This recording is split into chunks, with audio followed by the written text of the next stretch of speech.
Hello, and welcome to Dungeons and Magi, where we open our handbooks, open our minds, and more importantly, we roll the damn dice. As always, I'm your Dungeon Master Caleb, or you may call me the Viking DM. We are live on Twitch and YouTube every Sunday at 6 p.m. Eastern. Please go check us out at YouTube. That's our newest platform. Subscribe to us there. Costs you nothing to subscribe to us. We need to get up there so we can get our stream well known.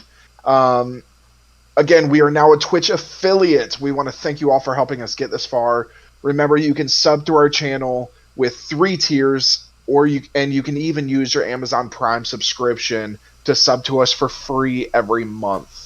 We want to thank you guys again for getting us this far, and we cannot wait to see where this journey takes us next. We have a member of our team, Ethan, who has a family member that is suffering from an illness. It has, which you will see on GoFundMe, it has been confirmed that the family member is suffering with ALS. Unfortunately, as many people know, it is a very rough disease. So we want to help them out as much as we can. There's a GoFundMe set up. You can see the link at the bottom of the stream. That's to help out with costs of altering the living conditions as this ALS heightens and things change to where he's not able to get around as well. They need to be able to change their living conditions. You can find the link again at the bottom of the screen. If we can get to a goal of $5,000 from our viewers, we will do a custom portrait giveaway of a character of your choice drawn by Elliot in their style. So please go look at the link. At the very least, if you can donate anything, please share the link to your social medias. Let everybody know that we are doing the giveaway. We want to help out as much as we can.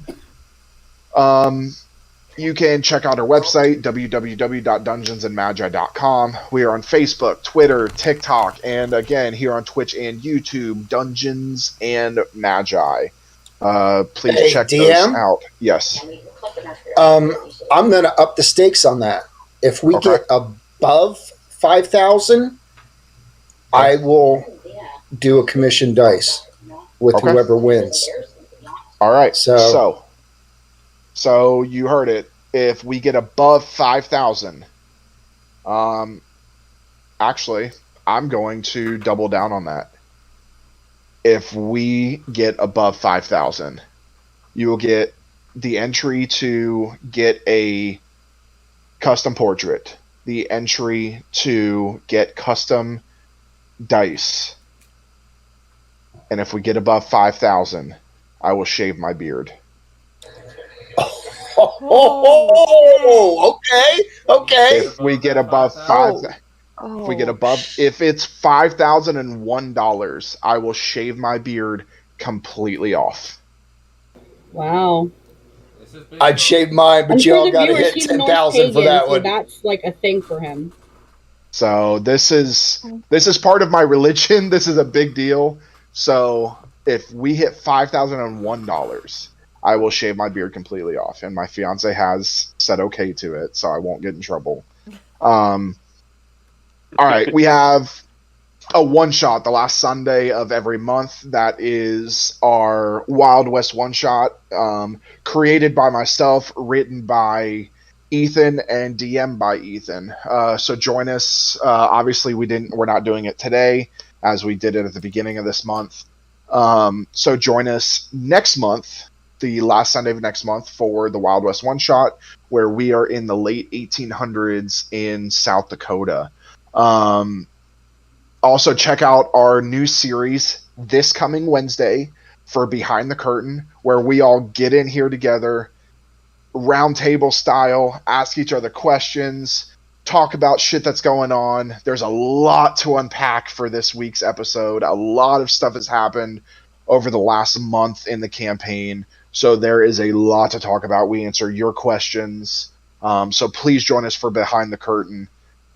All right, for our sponsors, Ethan, what do you got? Sorry. Ugh, sorry. Charlie. Charlie, why? Huh? Oh, I get it. I guess he decided that he would help me out with our sponsors for tonight. So we got 4 of them. The first one I need is a huge big drink of something, which we might have to wait till last to do that one. But first off, we're gonna kick off with our one of our permanent sponsors, Raven's Nest, which is a company that is created by our very own player Van or Aaron. And I think everybody here tonight is using at least one of his set of dice that he has made for all of us. They are fantastic dice. The colors are just out of this world amazing. As Caleb is holding up, he's got his GM dice, and I'm pretty sure everybody here, Belvis has got his Belvis dice, Sobek's got his ice dice. Atheon dice are coming. Atheon dice, right? Those are the Hufflepuff dice that Atheon just showed. Willow has got the Willow Fairy Bardlock dice, or are those just regular Bard dice, Willow? Those are just it was straight. before, but the coloring matches, so Yeah. So that works. And then Bikira just showed up her Blood Hunter dice, and if I had my camera on, I'll show you my Argos Void dice before he decided. You can check them out on Etsy. Yes, you can. So that is one of our sponsors. The next one is one that has been with us for also a little while. Hang on. All right, correct me if I'm wrong here, because I'm probably going to say this wrong, but Luna Solis Stellae. Correct. Okay, I got it right. Whew, I've been practicing. Whew, for like the last 2 minutes. Thank you, Charlie, for helping me out with that. She does custom portraits and like stickers for all the members of the cast. That as Caleb is holding up Maresh, I have gotten Argos, and then the whole cast of Misery's End. One of their players has been incorporated from every character into the main sticker there. This is awesome artwork done by her. I highly recommend you check her out on Etsy for more information, because I've also have her on Etsy, and her artwork is just phenomenal. The third one I'm going to talk about tonight is one of our newer ones. Thank you, Charlie, for the Big Nerd Coffee. Big Nerd Coffee does more than just D&D coffee, or D&D inspired things. They're just a big nerd company that does coffee mugs, as Caleb's got up there, and then assortment of coffee that they make, which I have never personally tried, although it sounds amazing. It is amazing. So, thank you to them for sponsoring us on this. They sent us a welcome package like a week ago, and from what I've heard nothing but excellent things about them. You can find them on Facebook at you can find them on Facebook. And then the last one we're going to talk about is our other permanent sponsor, Dungeon Crate, for the entire of this campaign. Dungeon Crate, as you know, is an online subscription program that sends weekly Dungeon Crates, not literally crates, otherwise that'd be amazing, but boxes of little goodies that you can use in your own Dungeons and Dragons adventures, ranging from assortment figures, tokens, and cards, and they even include little stuff for one-shots that you can use for a one-night one-shot. They are fantastic, and they are done monthly.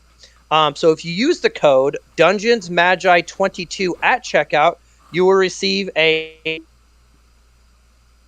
10% off your order? Correct me if I'm wrong, Caleb? 15. Well, hey, you know what? I'd rather take Caleb's deal than mine. So 15% off your order at checkout for your subscription. And I think that's it for... Charlie, is that it? He says, okay, I think that's it for sponsors. There's also a reminder with Dungeon Crate. Any current Crate members can also use their monthly code to receive 10% off in the online RPG store. You can also check out all of our sponsors on our website, www.dungeonsandmagi.com. Click on the sponsor links. Click right on their name. It'll take you right to their site, to their Etsy store, to their websites. check those out. They are awesome. We want to thank all of you for dealing with our shenanigans and being awesome sponsors. We do have a new sponsor. The board members sat down with a new sponsor. So within the next week or so, that new sponsor should be popping out, and it looks like they are going to be not only a campaign sponsor, but probably a lifetime sponsor. So stay tuned for that. But yeah, all I could say about that particular sponsor is that they're super awesome. I mean, not that the other sponsors aren't awesome, but this one is also super awesome. So, if there's no more announcements, let's roll the damn dice. Yeah.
All right. So, last we left off, Misery's End took to the trials of Bikira. Bikira, you were given a necklace made of glass that was in the shape of a heart. And the hag told you that if you do anything selfish, the glass begins to crack. If the glass completely shatters, the trial has failed. You were also told that you had to fight a group of thieves, but keep it honorable. You were transported into an arena, and the four thieves stood there, and a familiar face, you think, appeared as the shifter popped up. You all some of you attacked immediately as mystified, as it was just some type of illusion as he was there. He told you to join him, and of course Misery's End refused. So he summoned the likes of something you guys have never seen before, as a demigorgon appeared, and next to him appeared a semi-lifeless Korth. Within the ensuing battle, Korth was able to be freed from the control of the demigorgon. The thieves gave up and surrendered. The demigorgon was battering and bruising. Members went down. Sobek went down. And Korth, so used to Argos, I know. throws his deck of many things, throws the card of the void at the Demigorgon. A void opens up as Bikira is beginning to slide into there. Belvis is able to grab Bikira and pull her away. And then the lifeless body of Sobek begins to slide in. He tries to make one last death effort of tackling the Demigorgon in, and out of nowhere, a chromatic dragon swoops in, grabs Sobek at the last minute, drops him, rolls, and appears as Korth. Much to your surprise, the void closes with the Demigorgon gone. You are able to steady yourselves. The illusion of the thieves disappear, and you make your way back through the door, back into Deals and Haggles, and are greeted by a number of guards here to arrest Bikira for practicing the art of lycanthropy. Albeit maybe one too many times in the view of the public. And we left off with Sobek wanting to fight back as the rest of you are handcuffed. Sobek, what are you doing? Sobek will first resist, but as he's about to swing, he quickly just puts the axe away and looks at all the guards. Maybe try saying please. We'll keep you alive a little bit longer. Well, please put your fucking hands behind your back. He will gently put his hands behind his back, go, there, And that didn't kill you. so all of you, except for Korth who went and snuck away, he was able to sneak off amongst the ruckus that Sobek caused. All of you are then taken out as the hag disappears back into their chamber. You are brought into a holding cell inside of a courthouse where all of you are told that Bikira is under arrest for practicing lycanthropy, becoming a werewolf. The rest of you are informed that you are not brought up on charges, but are able to act as witnesses and even a defense attorney if you would so choose. And at this time, the guards unshackle you, close the cell, and go ahead and leave. Belvis kind of massages his hand and is like, "Oh, bloody time." Where are we? It looks like we're in the a jail cell. Am I in a little one or one of the big ones with them? No, you're in one of the. You're in a small one inside of a big one. like a little Okay. cage.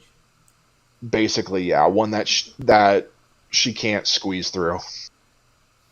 I feel so humiliated right now. I'm in a cage in a cage. For the second time! For the second time! Well, no, the first time it wasn't a cage within a cage. It was just a cage. What? It was just a cage. I am sick and tired of being a Tweety bird. Belvis looks around and says, "Oi, where's Cord? Anybody see him? No? Anybody? No. Maybe that's a good thing? That means we got somebody who could possibly get us out of here. Now he's a dragon." Well, maybe we should see if he wants to learn from Van how to be a rogue, because he sure knows how to sneak off. Belvis kind of looks at Van and is like, "And where were you in this whole thing? Why did you try and sneak off?" That's probably because I was about to slit a guard's throat before I was asked not to. Yeah, that's fair. Bakira's just sitting in the corner of the cell, just kind of waiting for the guards to come back, waiting for what she believes is going to be a hopeless case because she's a Lycan. She's, you know, not really going to be able to change that. Well, don't we only have to make it obvious that you're not a threat, right? Or is that part itself a crime? We're gonna need to talk to They the said prosecutor. I'm under arrest for practicing lycanthropy. I grew up like this. When did I never asked? Kind of fucked anyway. Belvis asked Bikira. You know, Captain, I never asked you. Were you born this way with the lycanthropy, or were you just bit and just ended up with those asshole dogs? Well, they weren't always assholes. When the original leader, the original alpha, was in charge, he didn't. I mean, yeah, he took in strays, like me. I was a stray. But he didn't force it onto anyone. He asked. He raised me. He fed me. He's taught me how to fight. Well, that's understandable. For anybody who grew up in those He was honorable. He Okay. was an honorable man. The one who took over killed him. It wasn't a fair fight. It wasn't fair at all. You met him when we had to flee the kingdom. Well, if you want to, we'll kill him. First things first, we gotta get out of here and get Captain Bikira off the hook.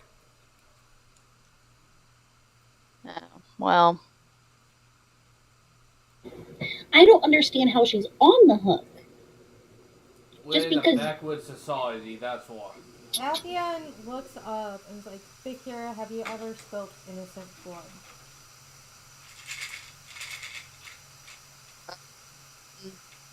ritual we thought we had to stop? No. I mean, That's that could different. be We were one deceived. way we could define that you've never spilt innocent blood. And I've only ever fought when I needed to. Well, first thing we should do is get some of us out of here.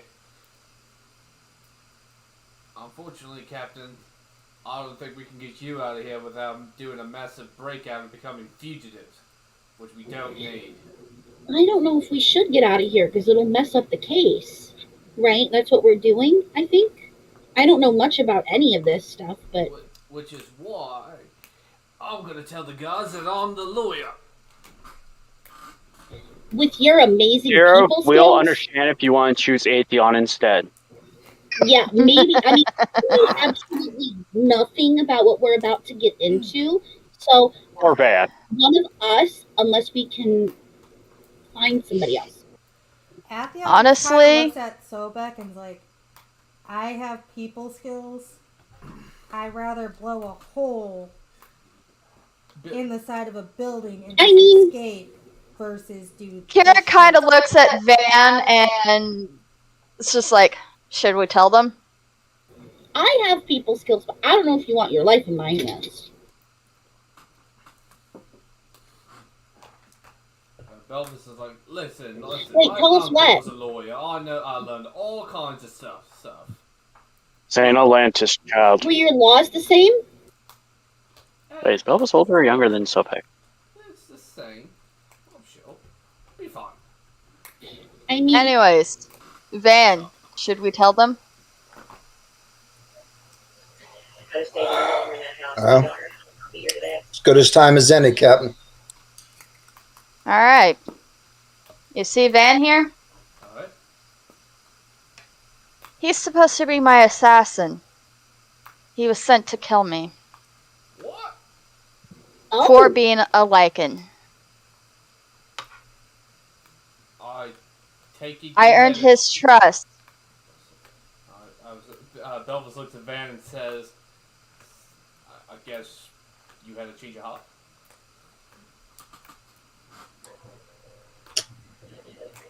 Yeah, you could say that. Dire times, extreme times call for extreme measures. Besides,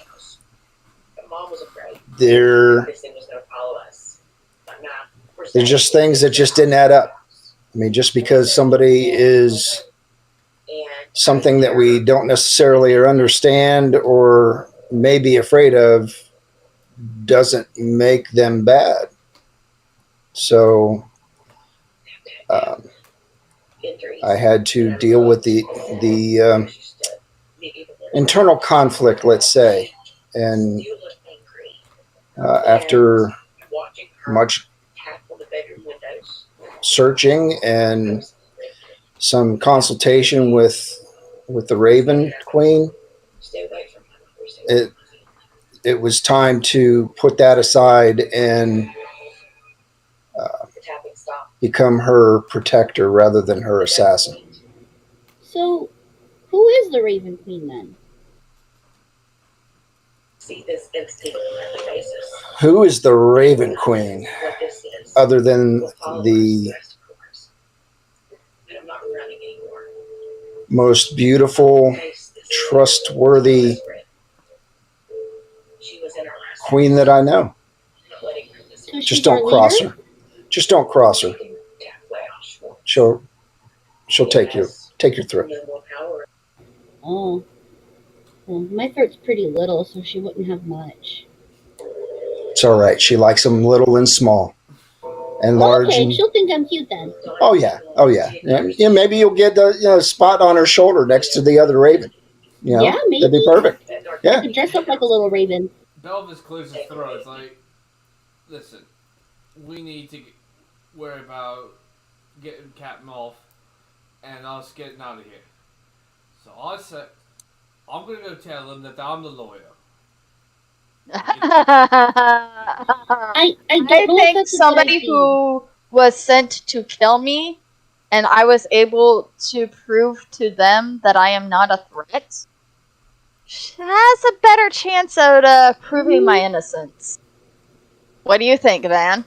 Do you think they'll be able to tell if I enchant him to be more persuasive? Well, I would have to agree with that, Captain. I mean, I was thinking that earlier. If we went out, there's a way out, but we need to think about the end game.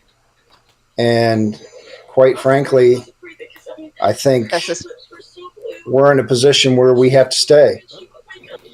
Yeah, the trial is to prove that she's innocent. So I don't think running away will help. I think we have to be in here for good. Like I said, I do know the law. I can help you. You know your area. All right, small. So how about this, Fish Boy? Buddy, don't just look at it. How about this, Fish Boy? You take on lead counsel. Right. And call me as the star witness. Absolutely. And we'll work that out. Yeah, well, so how does this stuff work? Because I've never been... I mean, I've been locked up before, but we don't exactly do this kind of thing. Yeah, I had to get both you, Belvis, and Willow out. Yeah. I remember that. I'll speak to the head guard. Let him know that I'm the lawyer. The rest of us need to get out to prepare for the defense. I'll try and get bail for you, Captain. But considering the fact that they literally arrested you for being you, I don't have good chances. Just remember... looks up and it's like, you get the rest of them out. I'll stay with Bikira to make sure nothing happens. Yeah, but if we disappear... Having someone have my back while I'm in here would be a good idea, honestly. Yeah, and I can probably talk to them and prove that I'm Queen Lily, but I don't know how that's going to work out. Queen? We'll figure that It's out. a long story, Willow. We'll figure that out. In the meantime, I'll get the rest of us. We'll prepare a defense. Be great, and we'll discuss other options if they are necessary. But I'm confident in my abilities. DM, can I roll for persuasion to put everyone at ease? That's up to them. Good luck with that. Yeah, good luck with that. Yeah, good luck. Right now. So I will say a few hours have actually passed as you guys have been left in here. No signs of the guards, all of that, and then a guard does come walking up, and he's got keys in his hand, and he opens the gate. All right. It's time. He looks at Bikira. Are you defending yourself, or? I am taking the counsel of Belvis. And Belvis steps forward in like his most confident stance. Is like, that would be me, Belvis, Esquire, legal expert from the Western Seas. And all right. Van. So the rest of you will come with me to sit among the audience. I understand if you're going to call them as witnesses, they will be in the audience. But everybody needs to come now. No funny business, or this will turn into an instant gratification trial. And he motions for all of you to leave and exit out. And then another guard is sitting out there, and so they're one in front, one behind, watching you guys. As you guys make it to the courtroom, you see after a few hours, it has begun to start raining. The courtroom is rather warm, considering what it is. You see a number of benches where the audience can sit. There are fireplaces on each wall. You hear the fire crackling, the rain hitting off the roof. You all can take your seat, as there's a few seats there that you guys, the audience members, so Willow, Sobek, Van, and Atheon, you guys are all able to go ahead and take a seat next to each other towards the front. And Belvis and Bikira, you are escorted up into the left table, where there's a seat for each of you. To your left, you see the witness stand, a solo table with a solo seat. To your right, you see another table where the prosecution sits, and although they have not made their way in yet, and you see the jury box that has 12 chairs in it. And then, of course, in front of you, you see a beautiful wood-carved throne for the magistrate to sit. As more people file in, you see to your right the two prosecutors take a seat. As they walk in, you see a large half-orc, a blue face paint in a stripe pattern across his face. He's wearing a poncho, light yellow poncho and tight pants. Short white hair. And you guys get a glimpse of his eyes, and they are cold, dead eyes. The other one is a female half-elf. She is average in size, very lanky, angular features, fairly attractive, especially with half-elf standards. She has long strands of rubies and a short brown dress, stockings and shoes. She's got gloves that go up to her elbows.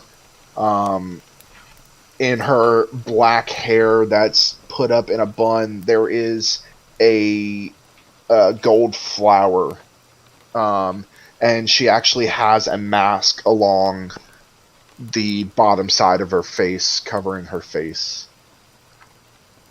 They take a seat as you then see a guard motion from the back, and you hear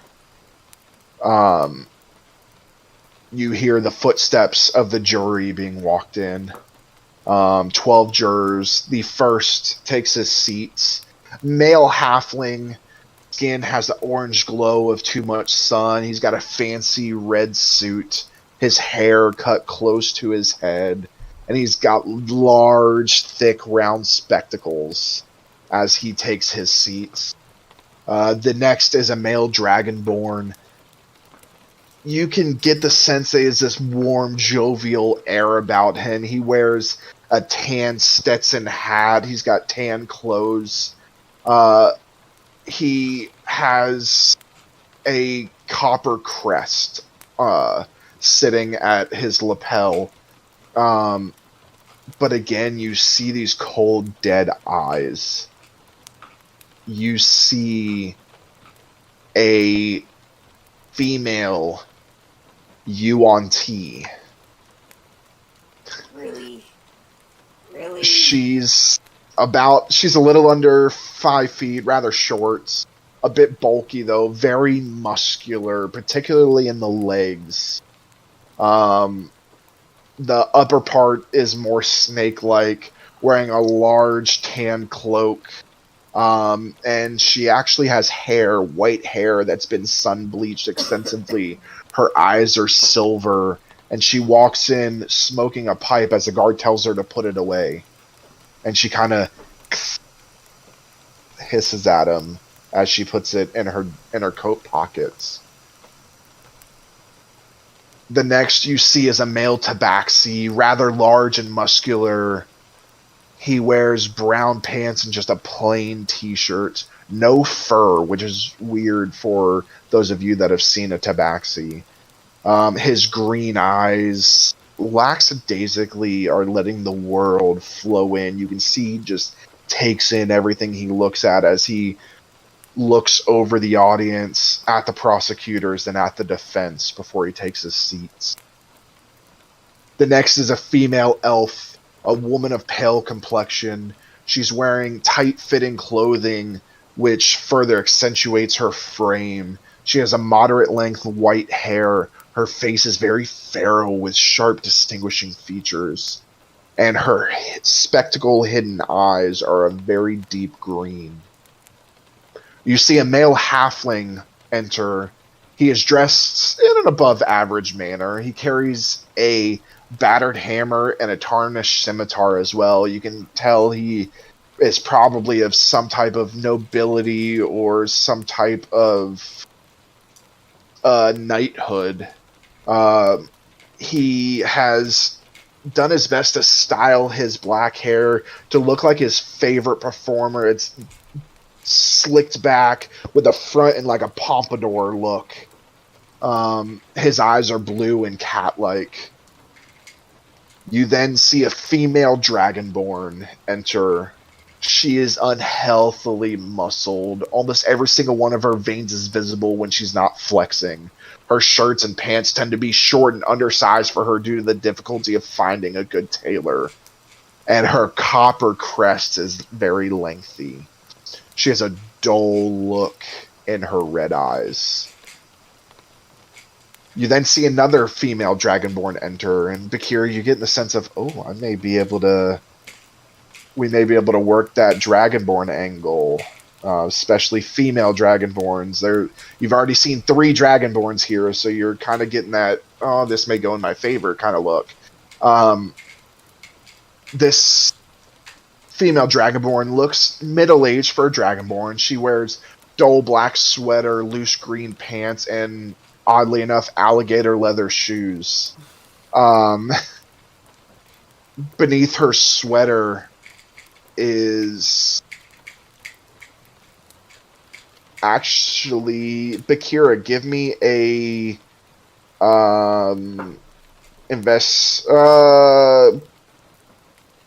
an investigation check.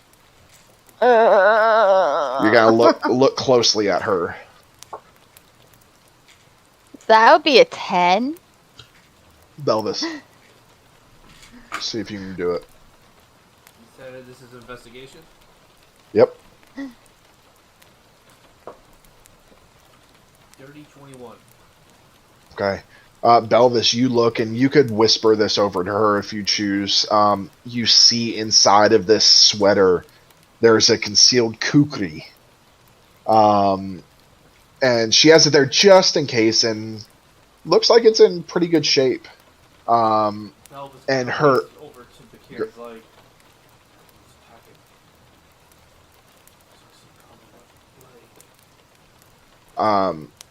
you see her black crest is thinning, but it's still full.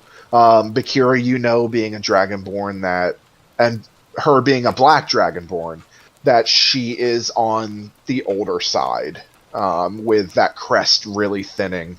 And she has these red eyes that are very lively. You next see a female tiefling. She has a green suit with white socks and a vest with buckled shoes. Wavy silver hair. But she wears a cowl over her face. And every once in a while she looks the right way and you can see the glisten of her silver eyes. You then see a female tabaxi. She comes in full plate armor before taking it all off and setting it down. Looks like she almost just got back from war to be called in here. She is now wearing a simple burlap shirt and baggy pants. Belvis, with your perception, she is also concealing. You just see a glimpse of it as she kind of moves around. You see her shirt lift up and you see a ceremonial dagger underneath her shirt. She then takes and puts on like this deer stalker type hat to cover her moderate length yellow fur. And she throws on these large goggles to shield her eyes. You then see a male elf, rather short for an elf, about 5'5", tan clothing, slightly heavier than average, chestnut hair. His face are full and his cheeks are rosy, and he's got this perfect smile and a twinkle in his violet eyes. And finally, lastly, you see someone that looks familiar to you, Bikira. This man is a human. Well-dressed, wearing a white suit, violet shirt, gray tie. Not very imposing, considering the last time you saw this man. He walks with a slight slouch. Standing straight, he's probably 5'7". His hair's golden and curly. His eyes are gray and cat-like. And he looks over to you, smirks, and you finally get a glimpse of Doran as he takes a seat. The Doran, for those that don't remember, is the leader of the Mercenary Guild that tried to kill all of you. Confliction of interest. Finally, all 12 take a seat, And then after the jury files on the court, you are all told to rise as the magistrate enters. You see a male half-orc. He's a man of bearing and well-nourished. Most of you have not been to court, Belvis. You've seen one or two court proceedings. You typically see these long black robes. This man wears a sleeveless long coat of deep tan leather, and he's got dull black iron scale mail on. His hair is graying and his face has many wrinkles. He has violet eyes and a tan hat with a black feather. And as he gets up to his podium, "You may all sit." Velvet sits. And everybody sits down. "We are assembled here today for the trial of Bikira. Bikira has been accused of lycanthropy. How do you plead?" I'm not going to deny what I am, but you should know one of your jurors is also a lichen. Belvis kind of good turns to his like. Belvis stands is like, "Your Honor, if it please the court, may I address?" I'm just asking for a plea at this point. We are not in opening arguments. Understood, Your Honor. My client pleads not guilty to the charges. So your client pleads not guilty to being a werewolf. Well, no, Your Honor. My client pleads not guilty to the crime. There is no crime in being a werewolf. It is who she is.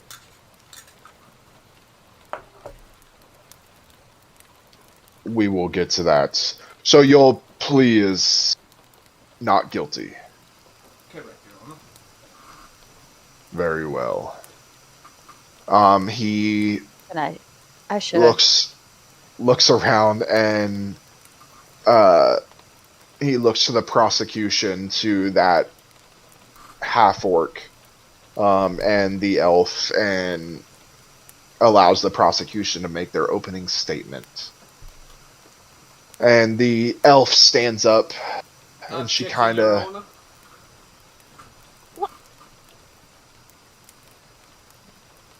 Are you serious? Your Honor, the defense had not had a chance to examine all the evidence yet. What evidence has been presented?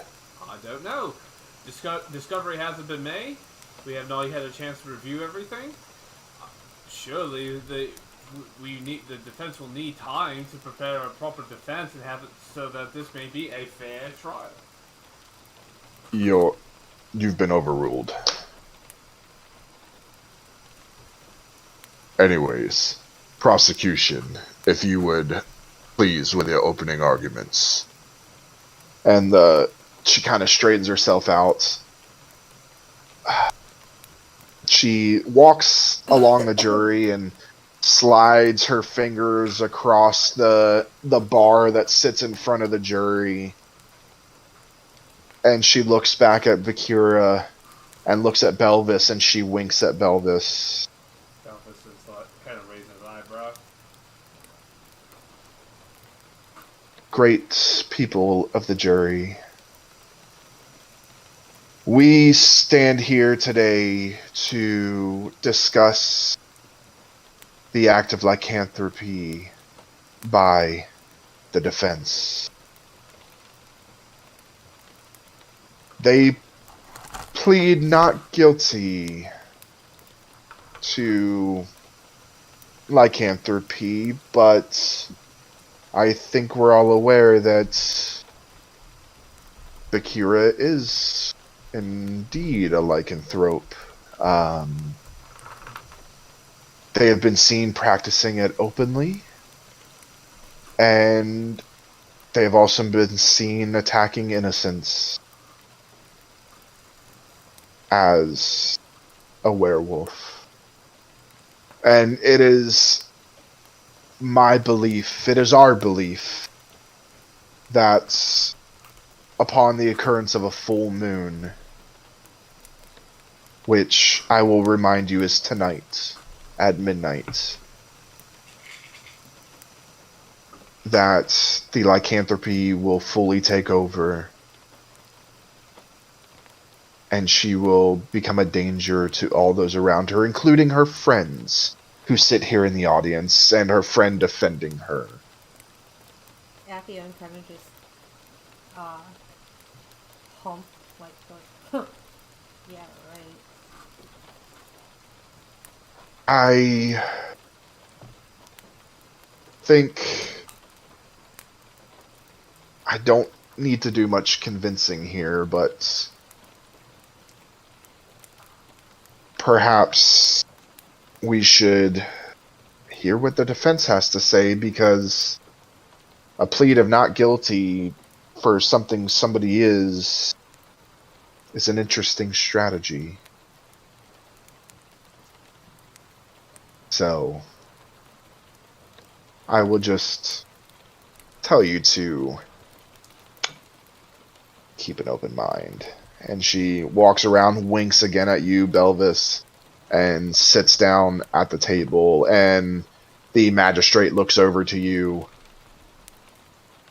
Defense, you may make your opening arguments. Belva stands up, walks into the front, and then stands in front of the jury and begins his address. Esteemed members of the jury, I am Belva, Esquire. This case is a very interesting one. The prosecution will bring a case to put someone on trial for what they are. Now, we cannot all change what we are. The prosecution has said that we are all in danger, myself included. I have traveled many times with Bikira, with the defendant, and I can assure you, I have never once felt in danger from her form as a lycanthrope. It is the position of the defense that while, yes, the defendant is a lycanthrope, she is not a danger to the public. Quite the contrary. We will show that Bikira has acted more often than not in the best interest of the realm and of the people. We are a civilized society. We do not judge people for simply what they are. We judge them for what they do and the content of that action. But there is one thing I will agree with the prosecution with. I do ask you all to have an open mind. Thank you. He walks by the prosecutor and attempts to do something similar to what she did to him, but he's gonna go up. He's gonna blow a kiss to her. Jesus Christ. Okay.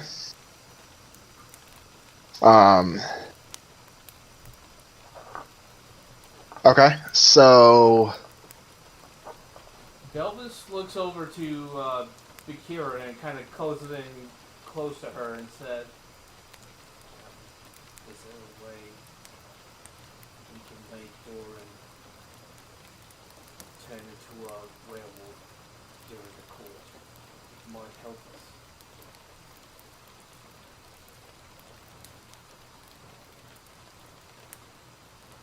Honestly, I don't know. I think this whole thing is a farce, so... I agree. We need to show that the werewolves are everywhere.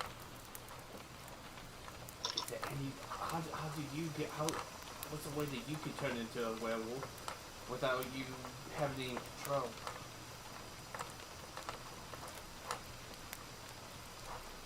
I just turn. I don't think about it. I haven't thought about how I do it in a long time. Literally, I just let it out. I don't know how I do it anymore. It's become literally part of me. Is there anything that would get Dorn mad? Something you know better than I do. Given how he killed the former alpha of our pack, that bastard's as sly as they come. At this point, the prosecution stands. I would like to call my first witness. I would like to call Reynard Blythe to the stand. And you see behind the group of you stand up and walk. And as they're walking, there's something familiar about this person. And as they make their way past the defense table, you see a familiar face of the human that you rescued who recently was scared off. And he takes a seat. Yep. Mr. Blythe, it has come to my attention you needed to change your legal name, is that correct? He goes, yeah,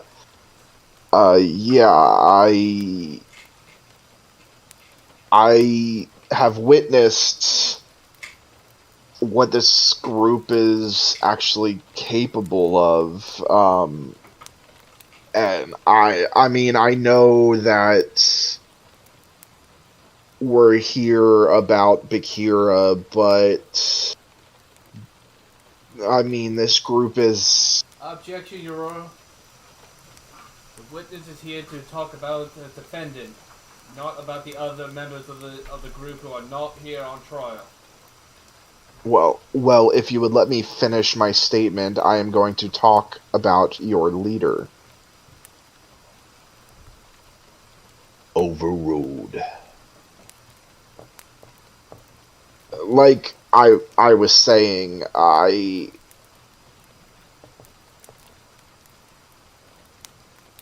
we're talking about Bikira here, and yeah, they saved me, but at what cost? I mean, Bikira leads this group and basically lets them do whatever they wish.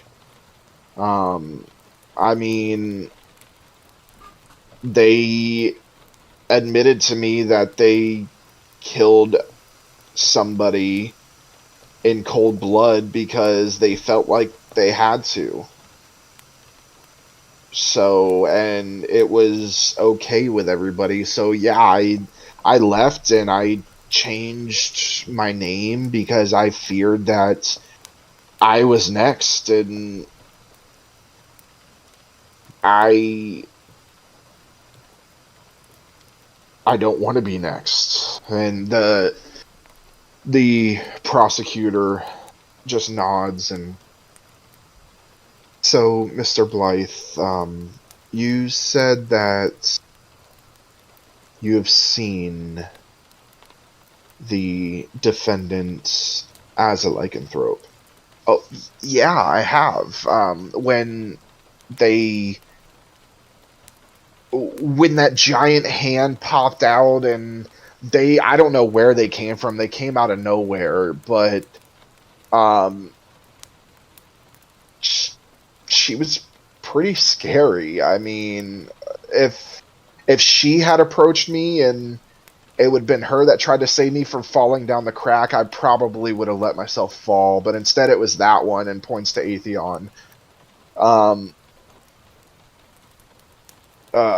But yeah, I mean, I've never seen a werewolf before, and to be honest, I don't know if I want to see one again. Well, All then right. don't look at the jury. And the prosecutor just looks over and shakes their head. Mr. Blythe, can you identify the person that you saw as a werewolf? And he points directly to Bikira. Jury, you heard it from him.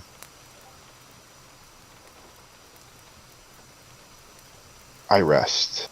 And they go and take a seat, tracing their finger along your table, Belvis, as they take a seat. And the judge, defense, you may cross-examine or call your own witness. Belvis gets up and approaches the witness. Tell me, sir, what was Kira doing when you first saw her change into a laundry? I mean, I was kind of falling down a crack, so after I got pulled out, she looked pretty angry. I didn't ask how she looked. I asked what she was doing. She was standing there. Did she say anything? Oh no.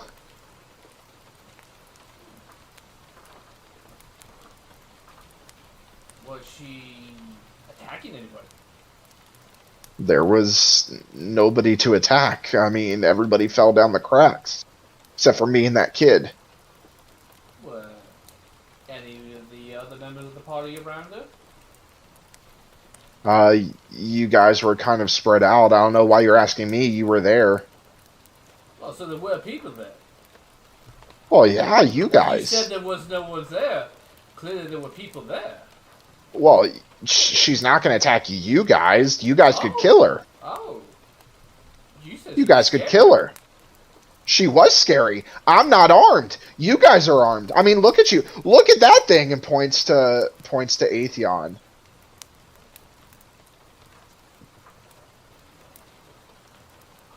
You've got dragons and whatever the fuck you are, and...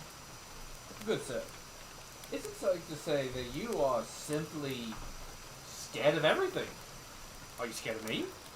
Big fish man. Do I look scared of you? DM, can I roll intimidation? Sure. Like it's going to be contested. Subtle. No, it's going to be contested. No. Valvis, make your choice. It's your choice. No. Valvis decides no. Do it. You want me out of this, sir? Not killed, okay? Alright. Listen, is it safe to say that you simply are intimidated, frightened by non-humans? Are you trying to intimidate or frighten a witness? Absolutely not. Unless you're intimidated by my mere presence. Insight check. On you. On me? No, I'm making an insight check. Okay. To see if you are actually trying to intimidate him. Oh, fuck. Babe. I'm not! Natural 18. Oh. Do I gotta roll against that? No. Are you trying to intimidate him? No. Okay. I'm trying to imply that he's a racist. Wouldn't it be a specialist? Yeah. Specious. Well, Out of character, I do want to mention that she would not be intimidated with Willow at all. Like, at all. So she absolutely could have torn Willow limb from limb if she wanted to. I mean, I'm not scared of you.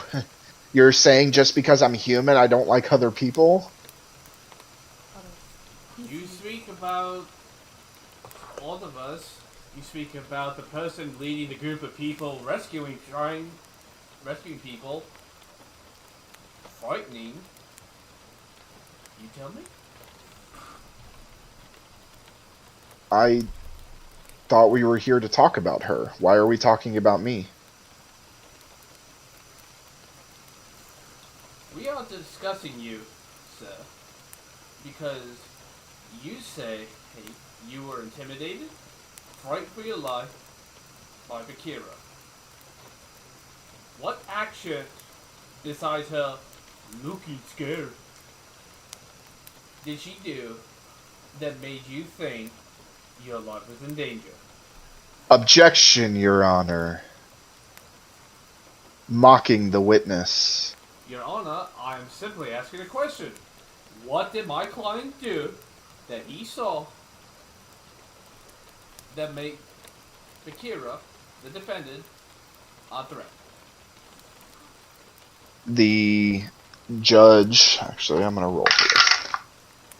The judge looks to you and says, I suggest you watch how you phrase things, because the next time you mock a witness, you will be thrown from my court. Of course you are. Belvis turns to the witness. Well, good sir.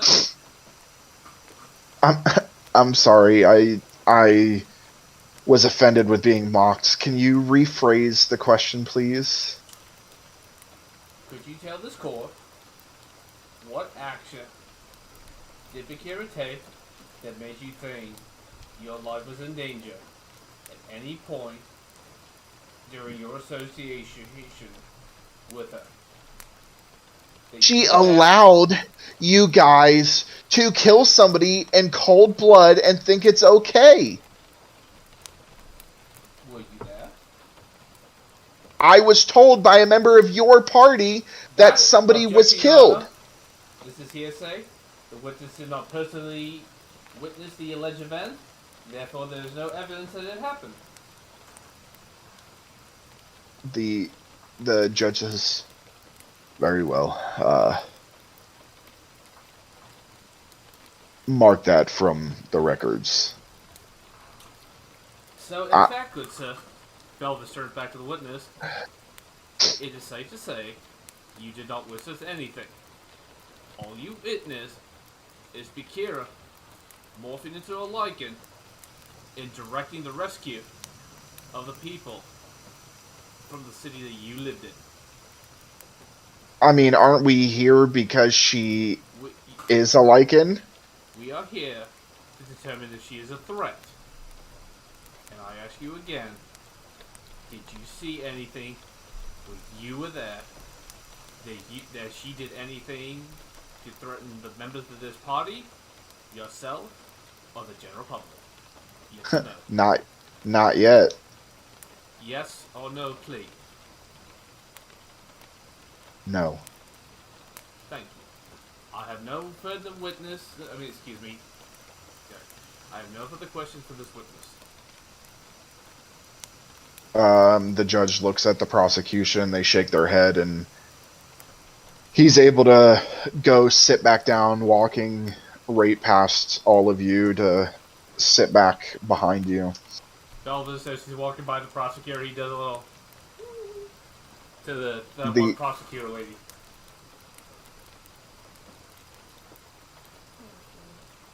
And he's writing something down.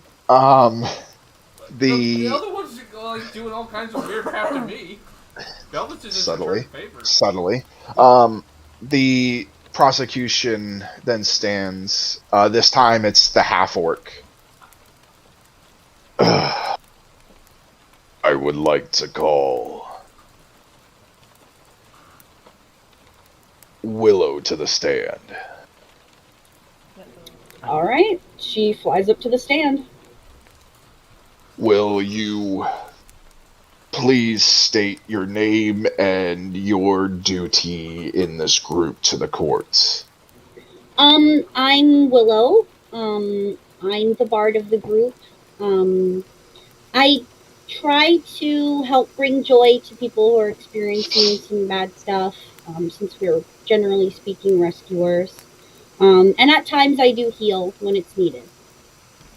So, you say you bring joy to people. Does that include informing them of unlawful killings? We're going by hearsay that was just overruled, sir. I did not realize you practice law, that you were able to announce hearsay.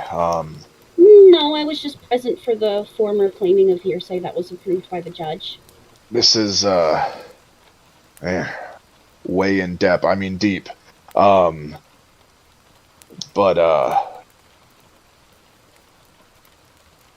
So you're saying that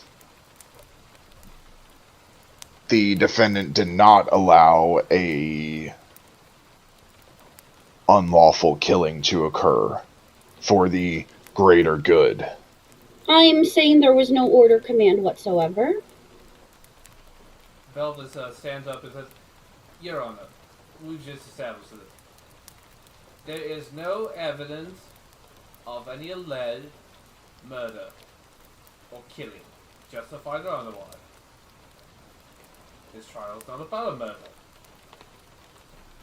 This trial is about Bikira and their threats to society. So if Bikira allows a murder to happen that was told to another witness by a member of your party that caused them to flee and change their name, does that not pose as a threat to society?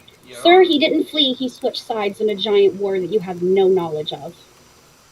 So you do admit that you told this witness. Your Honor, I will remind you. Badgering the witness.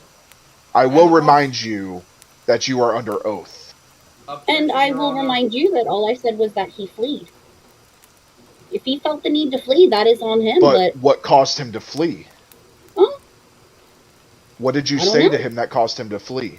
But, Your Honor, this line of questioning has nothing to do with this. The prosecution has already established that the only crime that they see is the one that my client is apparently a lycanthrope.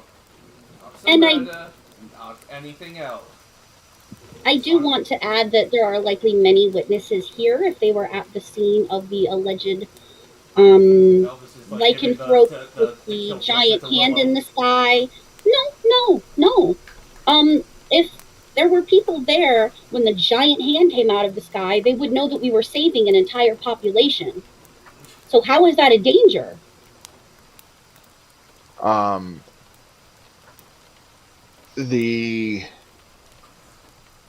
The prosecution looks to the judge, Your Honor. The defense is interrupting my line of questioning, although it is, under his words, we are here to determine if they are threats. But now, apparently, when I'm trying to determine that this person is a threat, we're going back to the lycanthropy. But as a whole, if they are the threat, it does not matter about the lycanthropy. Well, sir, you're asking questions that were already overruled and make no sense. I did not realize you practice law. And the judge. Need to practice law to understand what's happening in the courtroom. The judge says to the judge, Your Honor, the witness is also my backup counsel. This is why she's able to speak to matters of legal matters, and I reiterate, the prosecution is speaking on matters that have been clearly defined as hearsay. And the judge looks. So you are now announcing that you have a backup counsel. I am the primary. The witness, Willow, is here in case I'm incapacitated. So, unfortunately, since that was not stated at the opening arguments and at the beginning of court, it is not allowed. Okay, So that's fine. you are overruled, and you see I need Willow, I need you to make a charisma saving throw. Okay. Well, it's good I have a plus 11 to it, so 18. Okay.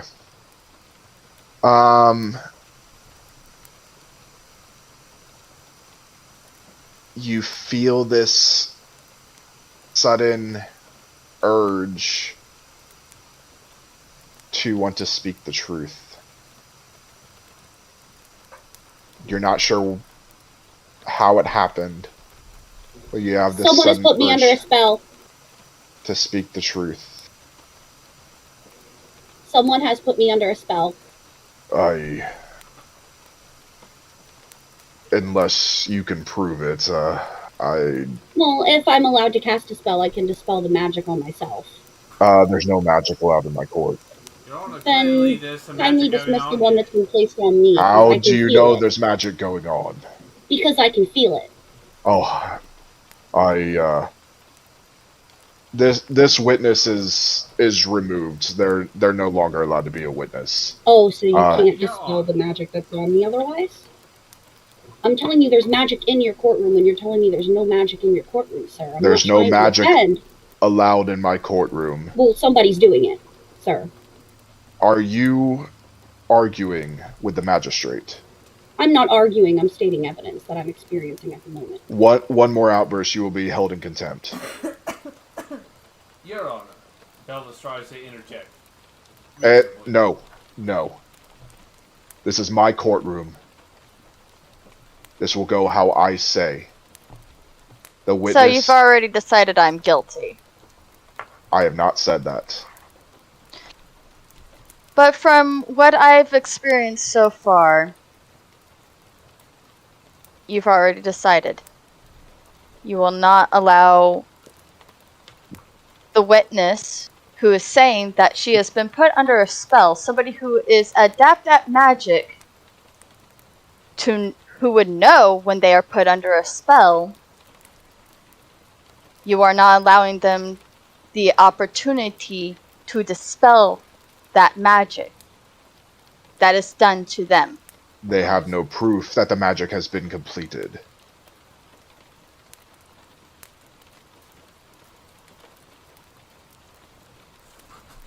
I already know how this is going to go. So, You're going to rule me guilty of being a threat when all I've ever done is try to help the people. So are you denouncing your counsel? Or Belvis tries are to we moving to closing arguments already? Okay. So Willow, you're able to fly away and go sit down as you've been called off the stand. And the orc sits down, and the judge defense, you may call any witness you like. Call Van. Actually, Belvis is going to call Atheon. What the fuck? While this is going on, Belvis takes a parchment and a little quill and writes a note and kind of beckons for Van to come over. On it, it says simply, "Get Charlie." The little elf artificer that we have back at the headquarters. The other person who is at the city where we rescue people. Okay. Make a sleight of hand check. Are you doing this quietly? Yes. Trying to get this... so make a sleight of hand check.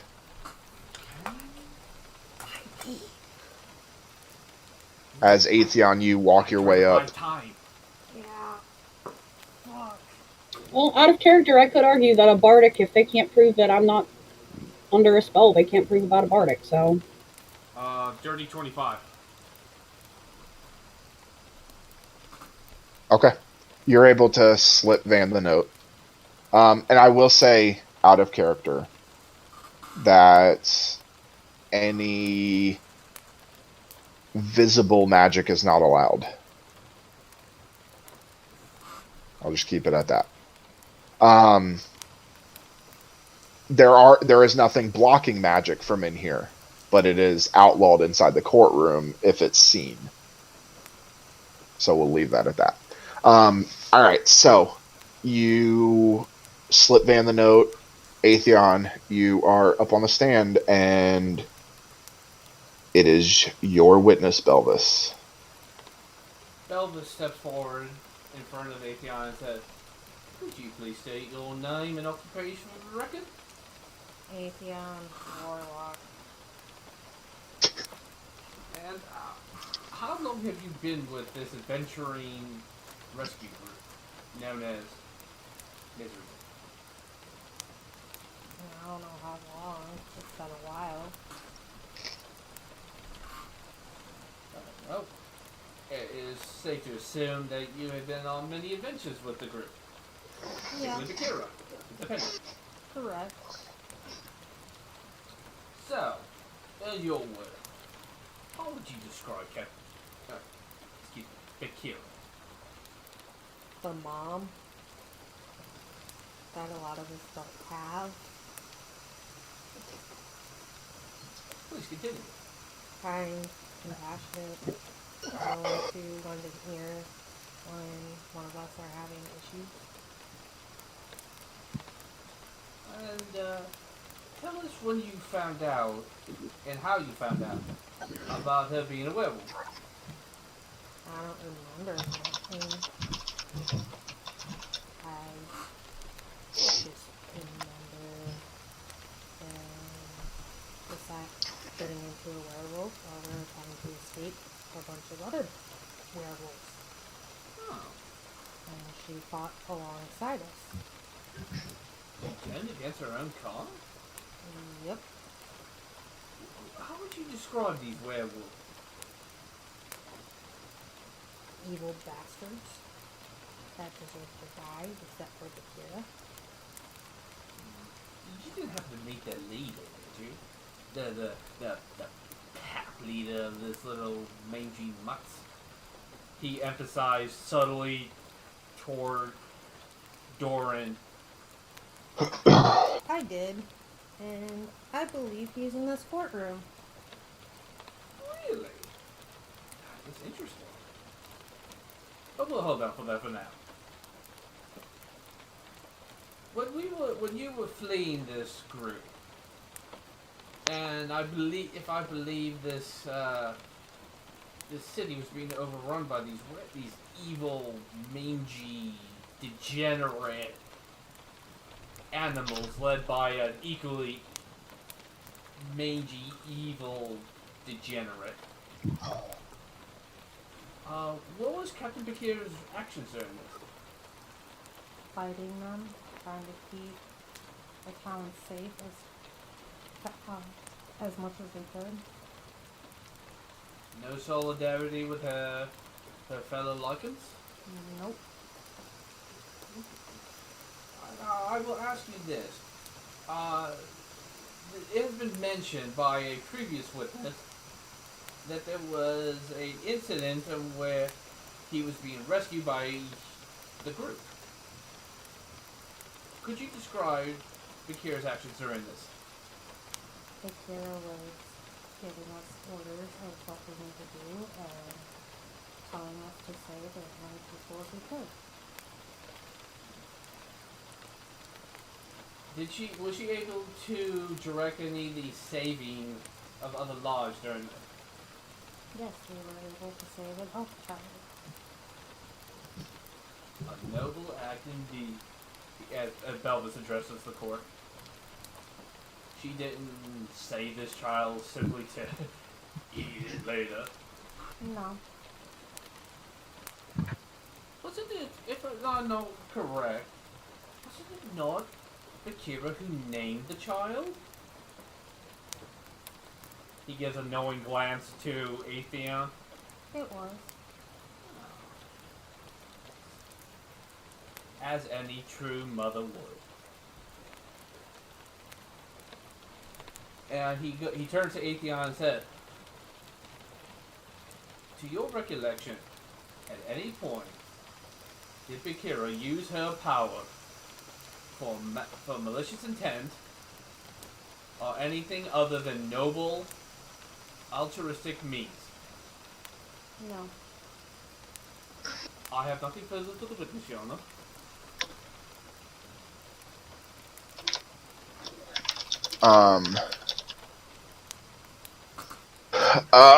So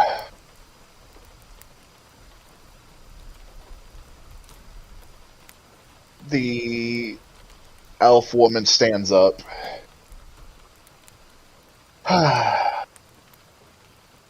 Atheon, is it? Yes.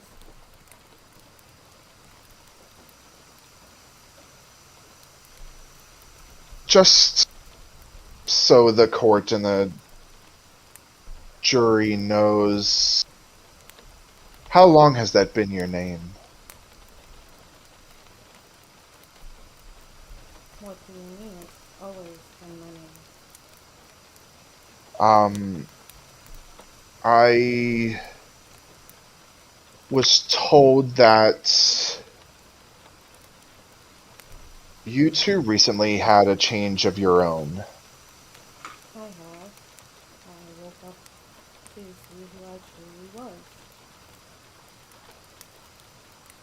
So you have not always been this, correct? I have had a slight change, but I've always been this, a star slime. Yes, but it was my understanding you had no knowledge of being a star spawn, that under you you thought that you were a gnome with a normal gnomish family, dead parents. If that's true, what's the point? The point is, I mean, ladies and gentlemen of the jury, can we really trust the word of somebody who barely knows themselves? Belva says, "Objection, Your Honor." Under what grounds? Badgering the witness, and yeah, just that. Your Honor, I'm not trying to badger the witness. I'm simply... I may not remember who I am, but I remember even as a gnome, Bikira had my back. No matter what. She is a noble person. Not this terrorist that you guys are trying to prove her as. Oh, not once have I said she was a terrorist. You guys are trying to That was your frame words. her as a threat, which she is not. I mean, she at times is an animal, is she not? She Is a has. werewolf not an animal? You can say that about all of us. We are all animals. Bikira may turn into something, but she can control herself. Not once has she ever attacked an innocent. I believe that's not true. I do believe that all of you guys, your entire group, just recently attacked a few innocents. There was an entire group trying to stop this thing from coming, and you guys slaughtered them. Is that not true? I don't know where you're getting your information, but I've got reliable sources. Your Honor, Belva says, prosecution has not made these accusations part of the prosecution. Therefore, I call that they are irrelevant and have no material there without the evidence to back them up. No witnesses have been called.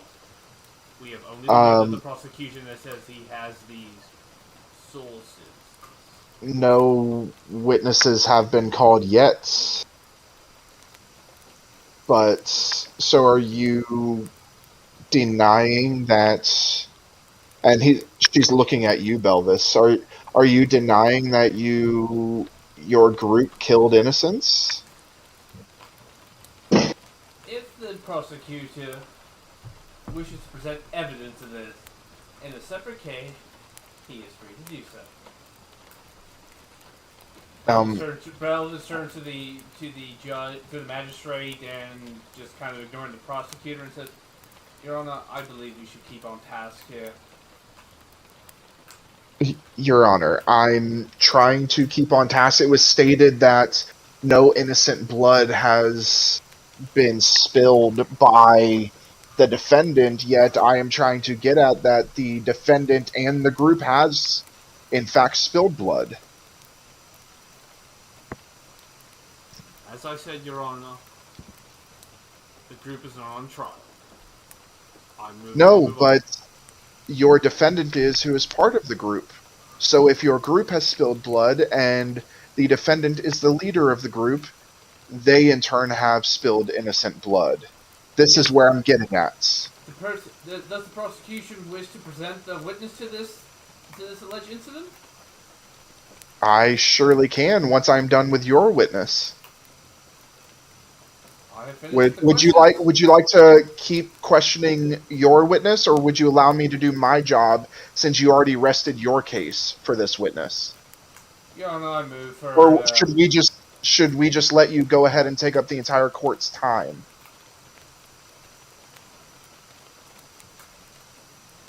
No, this is out of character. Adjourn. Yeah, Belvis says to the judge, "Your Honor, I move to adjourn the court for a while the defense discusses things." Your Honor, he means that he wishes to adjourn the court and take a recess so that they can get their story straight before I question them about killing innocents again.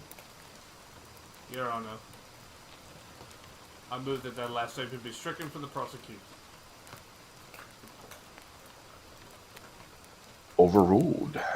Why have you not answered the question that has been presented to all of you? You guys seem to be beating around the bush, so to say. We didn't know that they were innocent. We got information from a reliable source of ours that said that they were performing a ritual to bring this person that we're trying to fight out. So unknowingly, yes, we spilled innocent blood, but it was unknowingly. Finally, the truth comes out. Speaking of sources, would you like to share that source?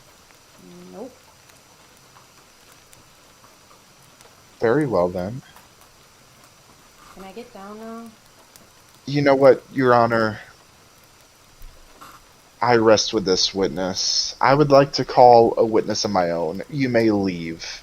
Atheon gets up and goes like this to the prosecutor and goes and sits down.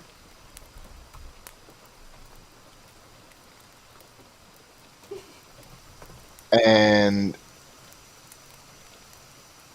the prosecution looks over at the defense and then at the jury. Well, since they have been mentioning this person, perhaps we should call them to the stand. I'm sorry, Your Honor, but I'm going to have to take one of your jury away Mr. Doran, would you like to come to the stand? And that is where we're going to take our break. We will be right back.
All right, and we are back.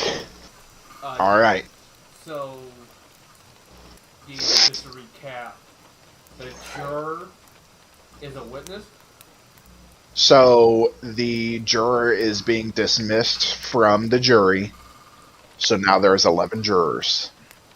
Belva stands up like in the chute and said, I object, Your Honor.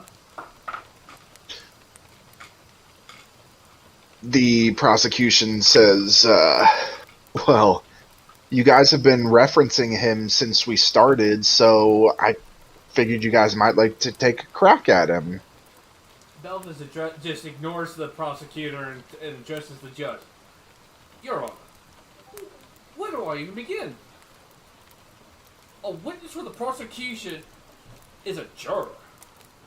Someone who obviously has a bias against my client is a juror. Your Honor, this is if there isn't any more ground for a mistrial, I don't know what is. Well, first of all, they were just dismissed from the jury, so they're no longer a juror. But they were a juror up until 2 seconds ago. But does it matter anymore because they have no end game in this? Your They Honor, cannot make a decision with the jury. Your Honor, we don't know what was being discussed between the juries before this trial proceeded.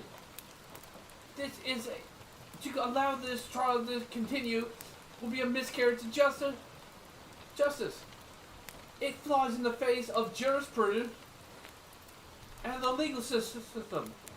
This cannot be allowed to continue. First of all, lower your voice. Second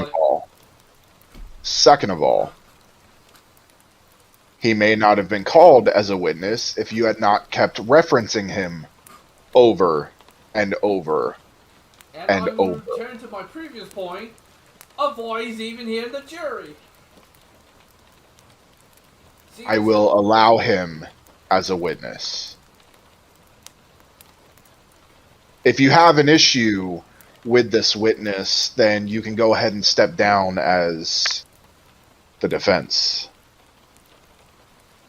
Belva sees and just is like, I want the record to show, Your Honor, that the defense strenuously objects to this witness and contends that there has been an irreparable bias against my client in the jury due to this former juror now turned witness.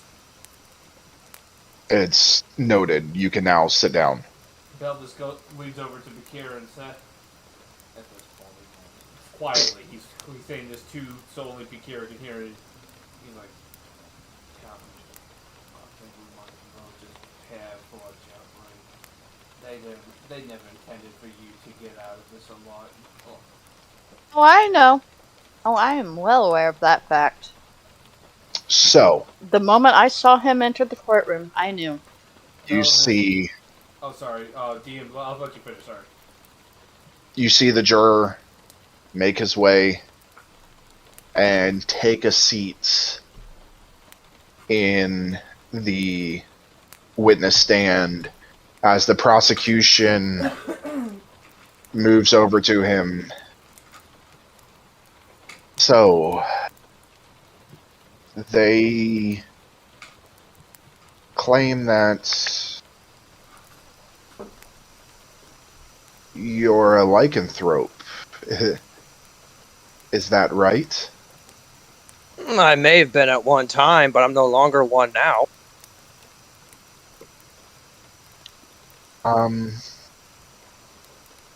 When did this change? A few months ago. Go ahead. Oh, my apologies. I realized what I was doing was morally and ethically wrong, and so I made the change to become a legitimate businessman. And I thought, well, you know, there are ways to get rid of lycanthropy, and so I made deals with myself. Made some deals, and And got this lycanthropy part of me taken care of. All right. Well, if I do recall, there is lycanthropes can't be touched by silver. Is that correct? That is entirely correct. So, just so the jury is aware and everybody else is aware, and they pull out what is clearly a silver ceremonial dagger. Can you hold this for me, please? Oh, what a fine-looking weapon you have there. Turn it in his fingers. I would say that the handle is a little bit off kilter. You might want to have this take a look at. And I flip the handle back out towards the prosecution. As you can see, ladies and gentlemen of the jury, if this witness was an actual lycanthrope as stated by the prosecution or the defense numerous times, they would have been burned by this silver. And they take and put it back in their pocket. Belvis says, Your Honor, the defense requests to examine the knife.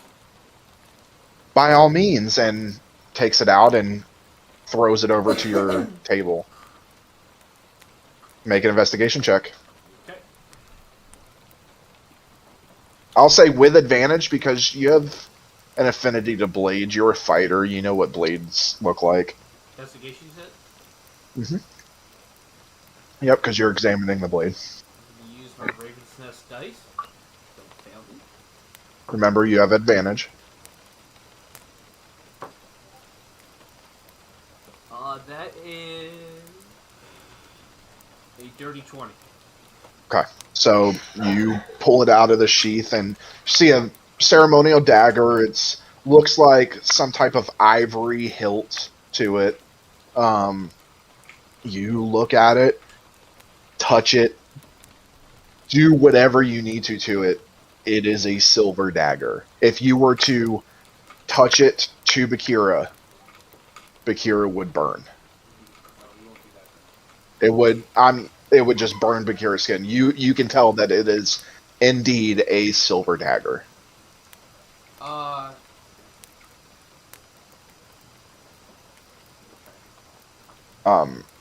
Now that you're satisfied, can I have my knife back, please? Belvis kind of tosses the knife up and has it land on the table of the prosecution. Now,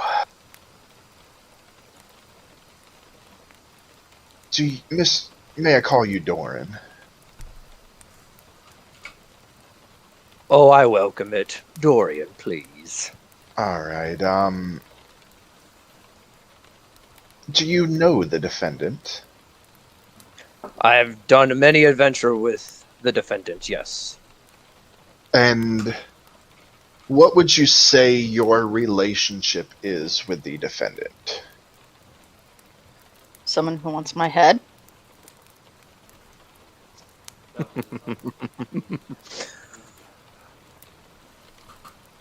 When she was serving with me, I would say that she was a very loyal compatriot. And now? Well, she might be a little bitter. She left on not so great terms with me, so I don't feel like that would be a wise question for me to know because I don't know what she's been up to. I haven't been keeping track of her since she left my group. So how long has it been since you've seen the defendant? Within probably 6 months to a year ago. And what happened? What were the events of that day? The defendant might be a little bitter if I fully disclose the full events of that day. Just say that you were attacking innocent people. Oh, Like you on were. On the contrary, my group was setting up camp when her group arrived and instigated a fight with us when she shifted. Could be that she was trying to intimidate me to back down to let her brother go, but, you know, wanting to, like, I was willing to let bygones be bygones. So Oh, you shit. would say that. So you mentioned a brother. Was the defendant's brother a lycanthrope as well? I will admit that her younger brother was indeed a lycanthrope. So it runs in the family then. I don't know the parents per se. I only know the two of them. Would you say that Bikira in their lycanthrope form is a danger to others? Any lycanthrope would have been a danger to others. If in the right circumstance.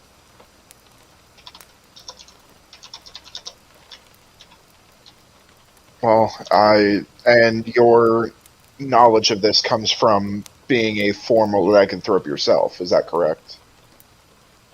Correct. Very well. Then he looks over to Belvis, your witness. DM, I had a question. What's up? Is it possible for me to attempt to cast Zone of Truth with Sleight of Hand so that I'm not seen? Like I'm Sure. assuming on me. Sure. You'll have to roll sleight of hand. Okay. It's going to be a higher DC to make sure it's not seen. Okay. DM, while this cross-exam is going on. 21.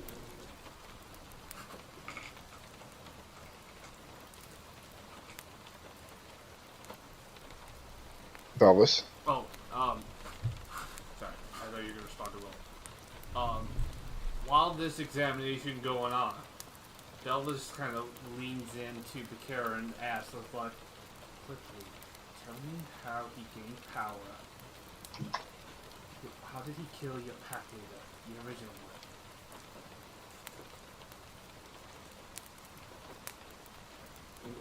one? Okay, so I'm using that spell slot, DM.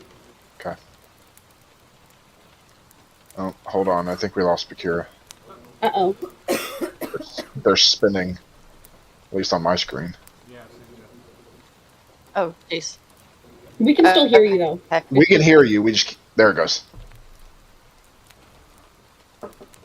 Hold on. I've got to defer to DM for that because hold on, I'm having issues with my Discord.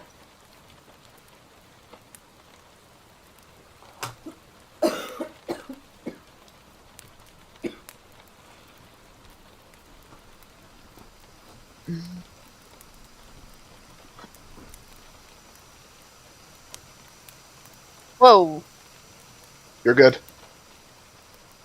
You're good now. Okay, because my Discord just like all of a sudden dropped and. Yeah, you're good now. We see you. We hear you. All right, I'm deferring to DM. Okay. Bikira, did you hear what I said? Yeah, they're... Yes.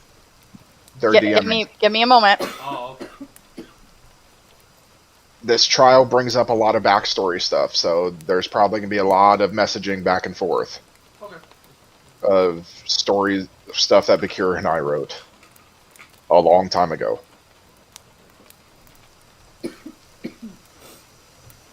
Don't sue us, Disney.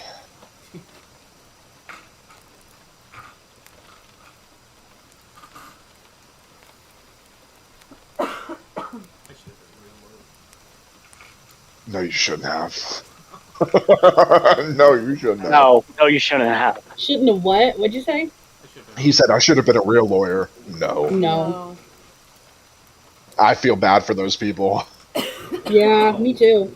I can't imagine having to defend Feel bad certain people. Bikira.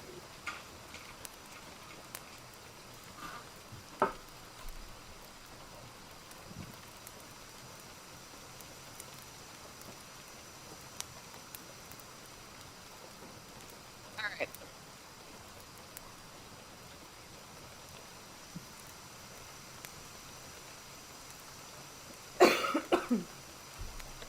Yep. So she leans in and whispers, "It was unlawful within the pack. He used a wolfsbane coated blade."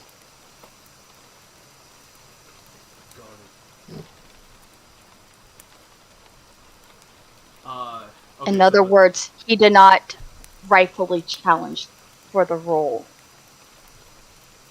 and he took it unlawfully. that was his knowledge, buddy. Alright, I'm gonna do that with the spell slot if it doesn't actually do Okay. that. Ethan, go ahead and give me a, what is it? Charisma. Charisma saving throw.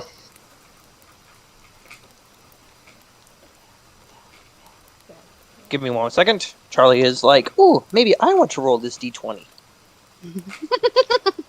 Maybe we'll roll it better. Good, Charlie. That's a 22. You passed.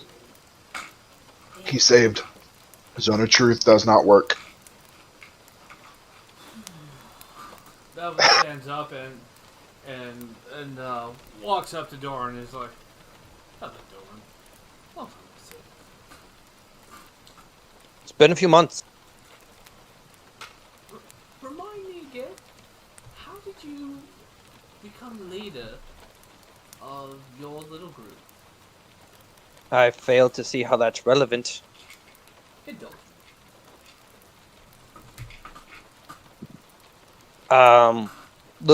Looks to the judge. Do I really have to answer this question? It doesn't pertain to this case as far as the defendant here. Belvin Yes, it turns does. to the judge and said, "Your Honor, this line of questioning speaks to the character of the witness." The prosecution stands up. I object. I'm pretty sure when I was trying to get the character of your witness, I was objected upon, and it was told that I was not allowed, so I think this stands pretty even. Very well. Please direct the questioning about the case. Balbus continues. He's like, "So, speaking to the matter, you contend that my client, Bikira, was a danger."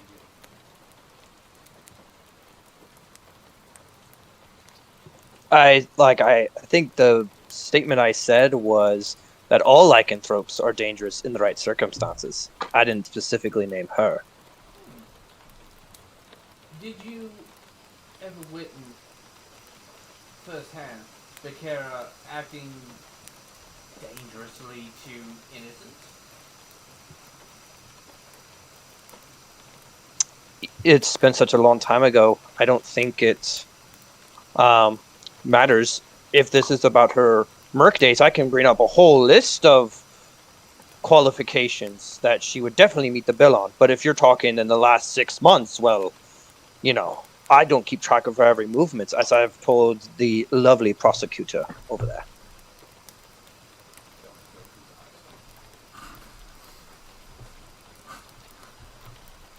No, you said about her merc day. you were in charge at that point. When you were Larkin. Am I not correct? I mean, it's been stated to the court that I was. So, anything that my client may or may not have done was on your direction.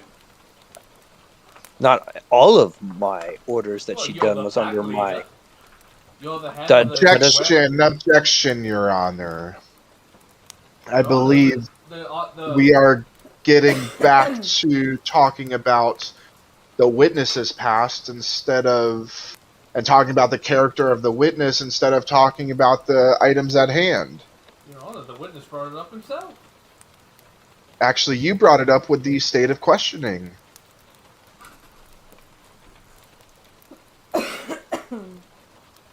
Very well. Please stay on topic. We have already talked about not discussing the character of the witness, as we did not discuss the character of your witness.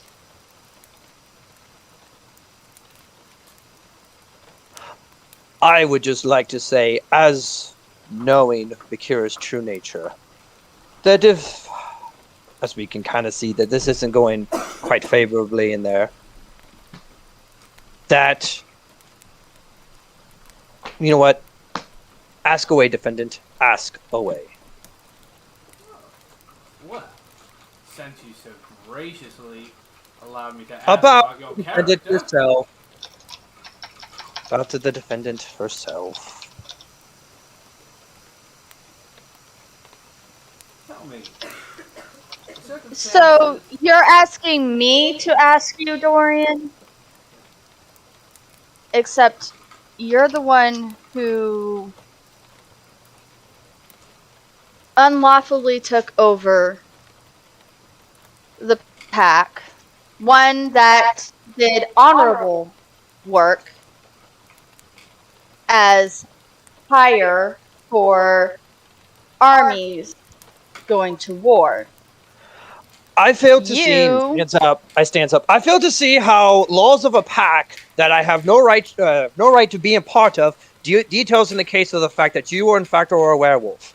Now, except you were the alpha of that pact at one point in time, and you stole that from the rightful alpha of that pact by killing him unlawfully. Does the law of the pack overrule? Does the law of a pack apply in a court of law? Those laws to save us from being prosecuted under a court of law, and yet here you are going against the code in which kept us honorable. Here you are saying that you are no longer a Lycan, yet when you were, all you did was connive and steal what you wanted. And that went against the teachings of our old alpha, and so you killed him and took his place, and then came after me. Belvis turned to the jury and said, "Clearly the act," in sarcasm, or sardonically, "clearly the act of an honorable person." He points to the witness.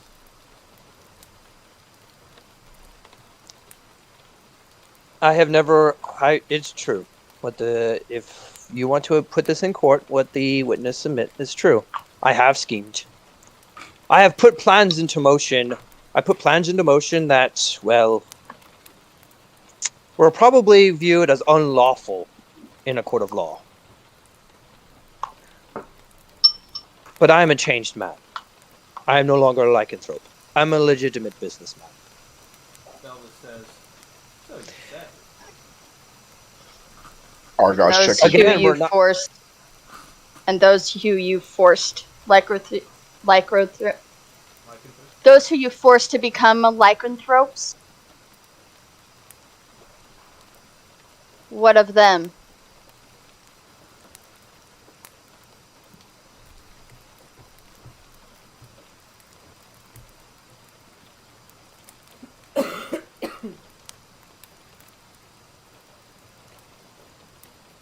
Belvis turns to Dorian and is like,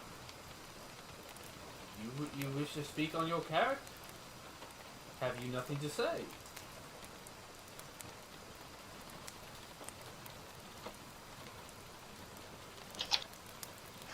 I have already spoken true of my character. I have admitted to the court that I was, at one point in time, an unruly man. I will admit, I killed innocents. We killed those that we were deemed unworthy. Was I at the forefront of these charges? Sometimes.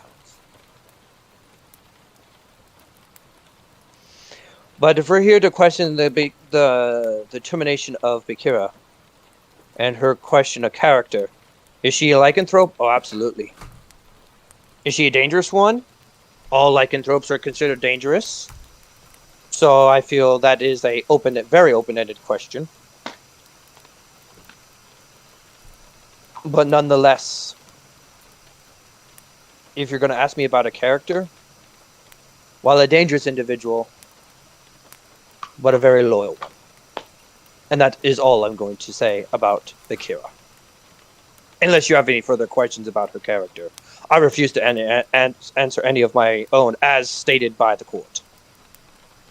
Belvis sighs and says, you may leave the witness stand. You may step down. Turns to the magistrate.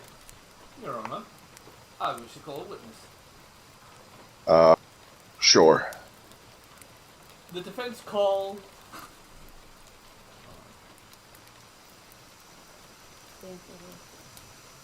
Damn the law to the stars. Yeah. Sorry, I had to look that up.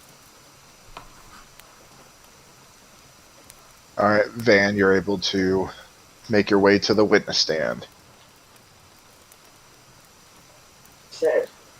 Okie doke. You're questioning, Belvis. Belvis approaches Van and says in a very deep, gravitas voice, is like, please state your name for the record of the court. Von Valor. And what is your current occupation? Assassin, hired killer. Yeah, we probably should have asked Van what his Murderer of young children, and I eat them. I'll assume that was out of character. Yeah. Oh, most definitely. Van kind of smirks at him and looks around the room and then looks right at the jury and says, I'm what you would call a problem solver. Belvis not knowing anything. Of course. What would you describe your relationship to the defendant Bikira as?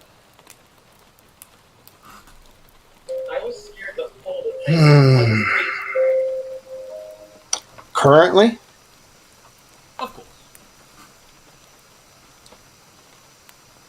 And also in the past.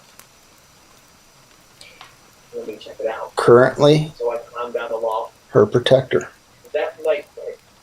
Previously, Always the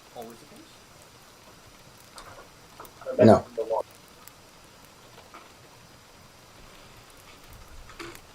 Please continue. Previously, she was assigned to me as a problem that needed solved.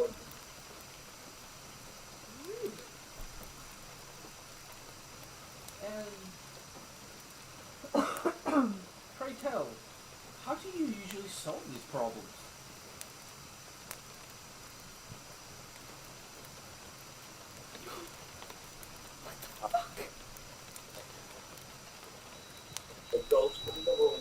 Carefully and quietly.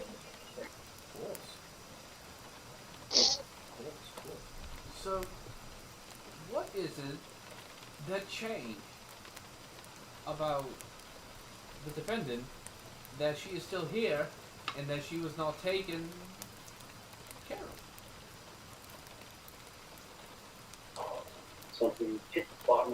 I was able to witness her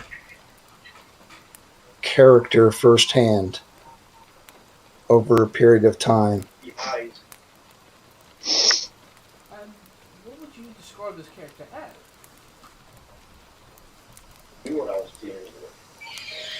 Selfless, yet loyal, willing to put herself first before the others, something that many in this room do not possess. We won't elaborate on who that might be. Could you speak to any specific instances or incidents that could give the jury a better idea of the defendant's character?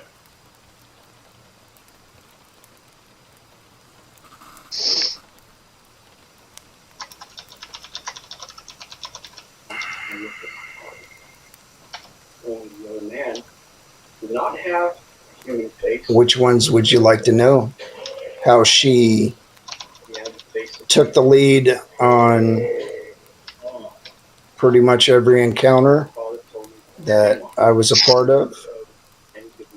How she was willing to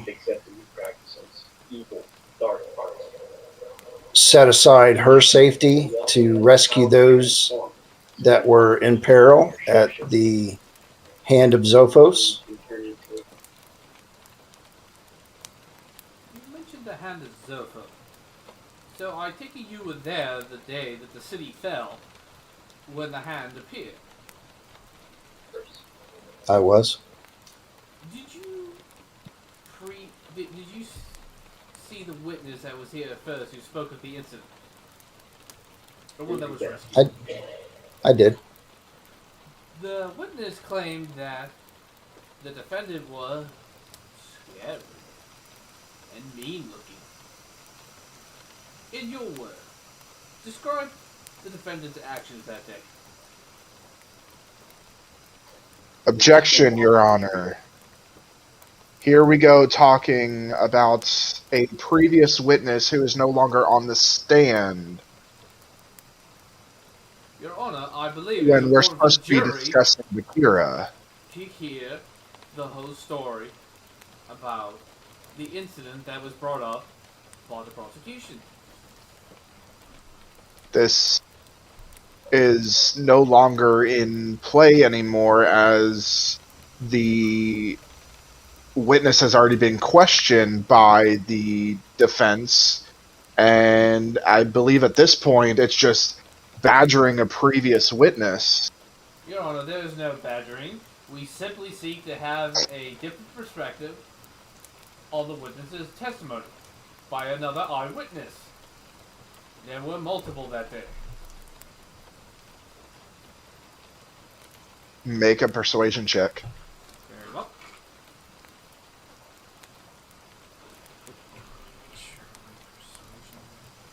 Somebody called Judge Judy. Is Bardic something? I can't tell. They televised If I have to Bardic do is something. verbal, very Oh, it's verbal. verbal? Okay. Typically, a bard sings to give Bardic inspiration. Well, I mean, Willow can hum. You have to be able to hear it. Oh. The person that you're giving Bardic to has to be able to hear the Bardic inspiration. So unless you freaking whisper in his ear sweet nothings.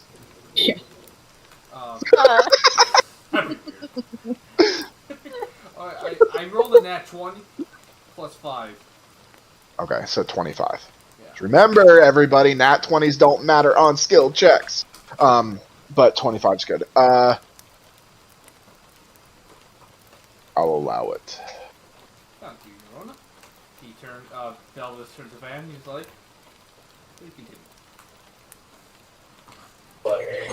Oh, what was your question, Kelsey? What were the action of the defendant during the incident of the Hand of Zaphos destroying the city? DM, I forgot the name of the city. That's okay. Did we even get his name? Yeah, I just don't remember what it was. Maybe you guys should take better notes.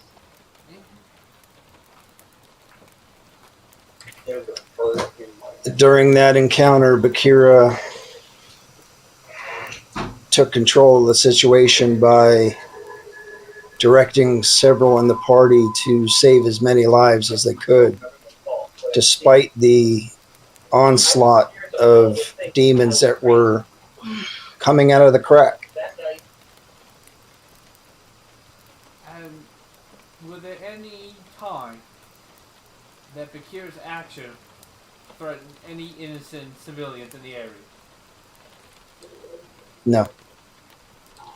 If there was, she wouldn't be here. I have no more questions for the witness, Your Honor. The half-orc stands. Van. Van Velo. May I call you Van? Certainly. So you stated to the courts that you are a dispatcher of sorts. A problem solver. In the case of the defendants, who is it that put you on this problem to solve? I'm not at liberty to disclose my clients. But I'm sure for some reason you already know that answer, don't you, Counselor? Wouldn't happen to be the Order of the Black Raven, would it?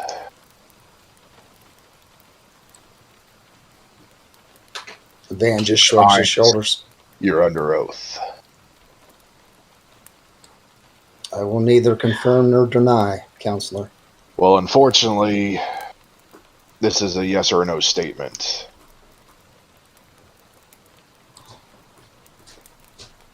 Belvis stands up and says, Your Honor, my client's organizational affiliation is irrelevant.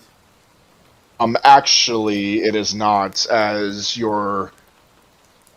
the organization that sent Van to take care of a problem is the exact organization that all of you are a part of. So, is that a yes?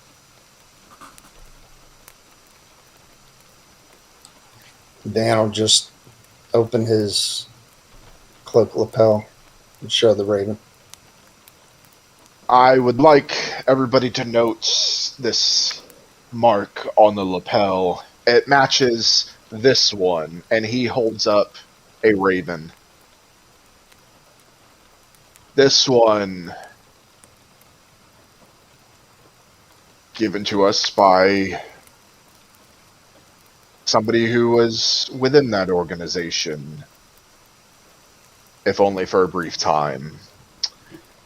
So, it is my understanding that your brother led this organization. Is that correct? He did. So, your brother was the one to give the order. He was. So, you chose to defy the orders of your brother, who,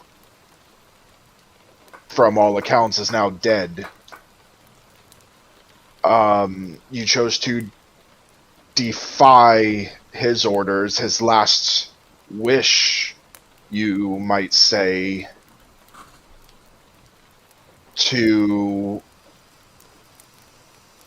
because you think she might not mess up. Wouldn't that go against some kind of brotherly bond?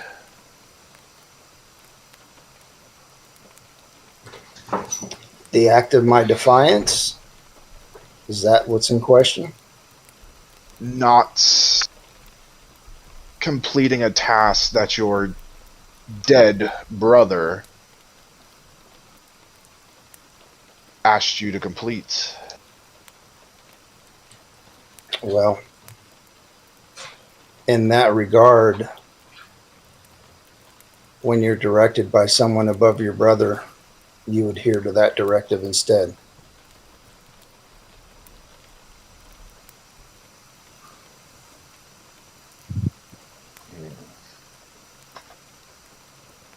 So you do say under oath your brother is dead, correct? I believe you said that, counselor. So I'm asking you, is your brother dead? Belva says, "Objection, Your Honor. What is the relevance of this?" First of all, it's pronounced relevance. Second of all, I'm getting to where it needs to lead. I'm just asking a simple question. If his brother, the leader of this secret cult, organization, is still alive, perhaps guiding the hand of this small group that all seem to be in the same organization. Because I do believe all of you are wearing Black Raven pins, are you not? Belva looks down to him and is just like, it just puts it in his pocket. Except for Bikira. Bikira is not wearing a pin.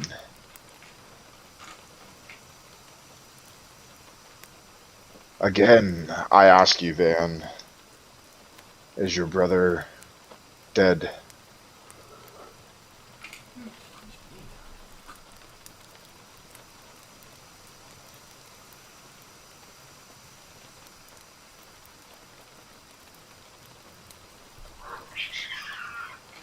He is not. He is not dead. I am glad that you say that. I am done with this witness, as I would like to call your brother to the stand. Syl, if you could make your way to the stand. Fucking shifter. And you see Syl make his way, who at this point I'm going to have, so I don't have to monologue with myself, I'm going to have Ethan voice this person, please, because monologuing with myself is very hard to do due to different voices. Oh, of course. Come on, you're doing such a great job. It's very hard to play, 15 people?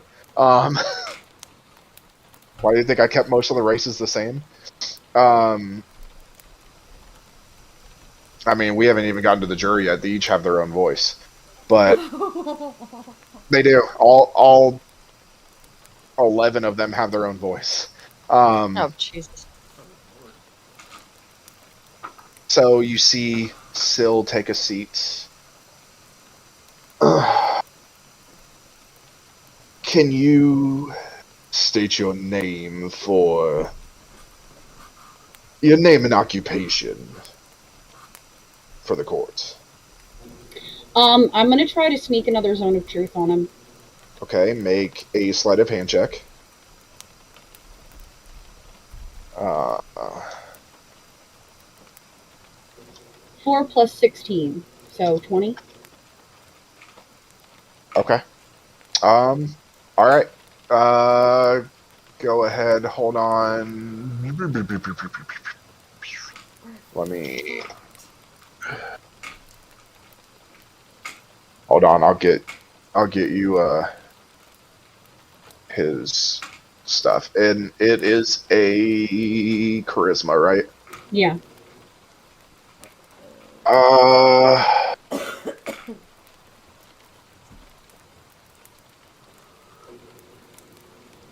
Just gotta really hope he rolls like crap. So roll like crap, though. Yeah. So go ahead and roll, Ethan, please. And there's the saving throw. And DM, while all this is going on and I return to my seat, I'm going to nonchalantly pull out a chess piece. Okay.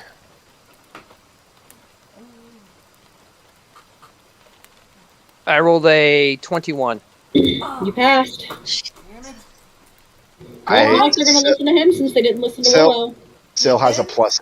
Still has a +8 to Yeah. charisma. Ethan, you need to get rid of Charlie because he's giving you too much good luck. You usually suck at your Well, rolls. he's still watching the stream. Come on, I can't Still put has the little guy down. Still has a +8 to charisma. Remember, he's a level 20. Yeah. So Yeah, I knew he probably hit like a nat 1 to even. yeah, he's high. He has a Will +8 for you- saving throws? He has a +8 for his charisma saving throw. His wisdom is his highest, which is a +9. Oh, be glad it's not Sobek's making these throws then, guys. Will you state your name and occupation for the court? My name is. Hang on. Yeah. Gotta work on my voice acting. He's trying to do the southern drawl.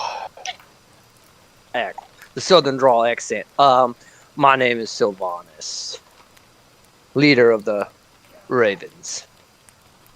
Atheon at this point is glaring at Syl, not being subtle at all. I don't think we have anybody else that's seen him as a shifter, though. There's And the benefactor, but he's not here. and it was believed that you were dead. Is that correct? People believe many things. I can't do it. I'm sorry. I'm just gonna have to use like. It's fine. Just use your normal voice. Sorry. I did the southern drawl with him because that's just my natural speaking voice. People believe many things. Fairly open-ended question, Your Honor. So, man, I'm starting to go into Syl's voice. Yeah, I should play the prosecutor. Yeah. I mean, we can flip it if you want. If you want to play the prosecutor. I don't even know what questions I would ask, so at this point. Okay, so,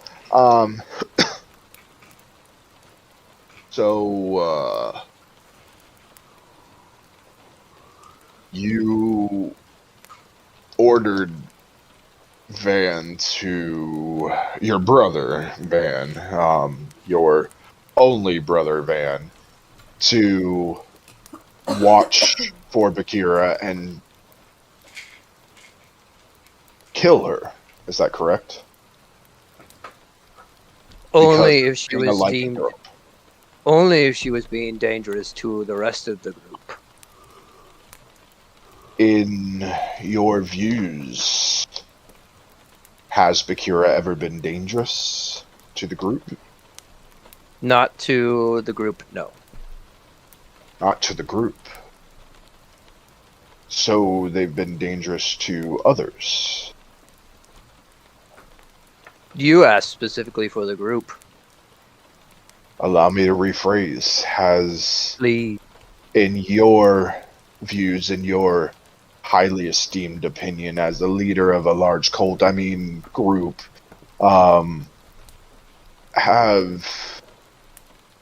do you believe that she could be a danger to others? Only the others that piss her off. Most likely it's her enemies, and Bikira doesn't make enemies. So, what would you say Bikira's temperament is? Since you talked about being pissed off, would you say Bikira has a good temperament, or? She's got a good level head on her shoulders. There's a reason the rest of the group look up to her. They call her the mother of the group. So it wouldn't just be because she is the only surviving member of the original Misery's End. I can see how that might take a toll on somebody. No. In fact, I feel that dreams draws her closer to her current compatriots. Very well. You've been in hiding, is that correct? I fail to see how this is relevant to the case. Just answer my question, please. Sure. I mean, I've been in hiding, but I don't let any of my people down. Been in... What exactly put you into hiding? Again, I fail to see how this is relevant to the case.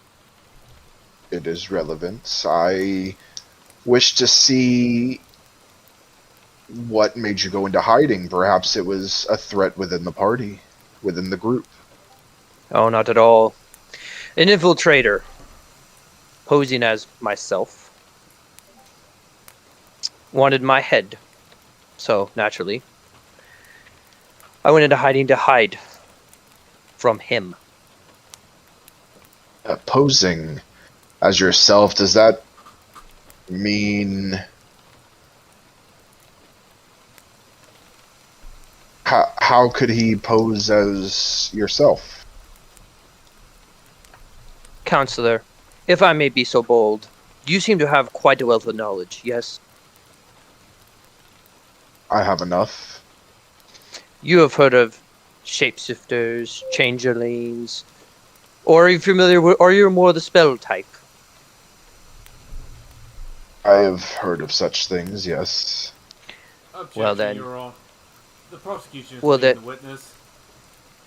I am doing no such thing. I'm just asking simple questions. If I was leading the witness, I would ask him if he wants Bikira to die.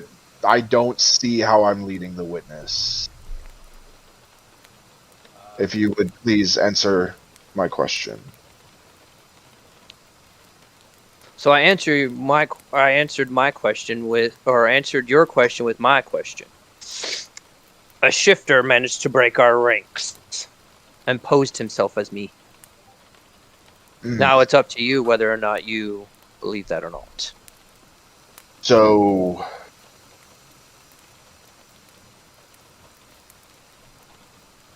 He looks over to Belvis.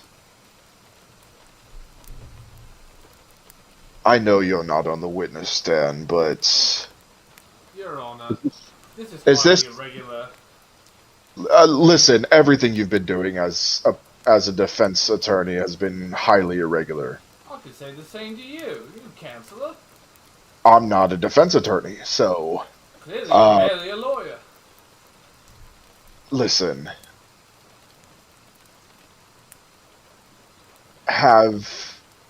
Is it true that a shifter infiltrated your ranks? Belva says to the magistrate, Your Honor, this has nothing to do with the case. Just answer the question. I object, Your Honor. This whole line of questioning is irrelevant. Belvis, Answer the question. it's okay.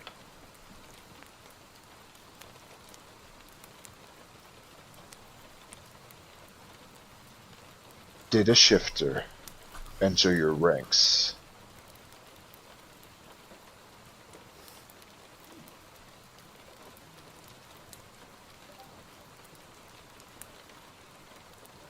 Counselor, did a shifter enter your ranks?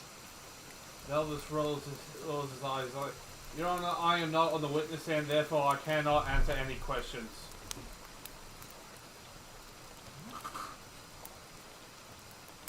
Very well. Yeah, you could mention Korth. Yeah, Somebody's left him.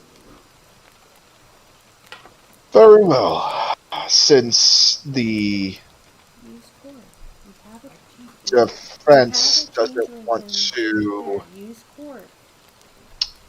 Your Honor, I Since would like the to call... defense doesn't want to answer... You cannot call a witness when I have a witness on the stand.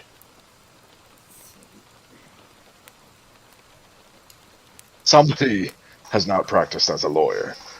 8 Now, stands up and says, yes, we have a shifter in our party. His name is Korth.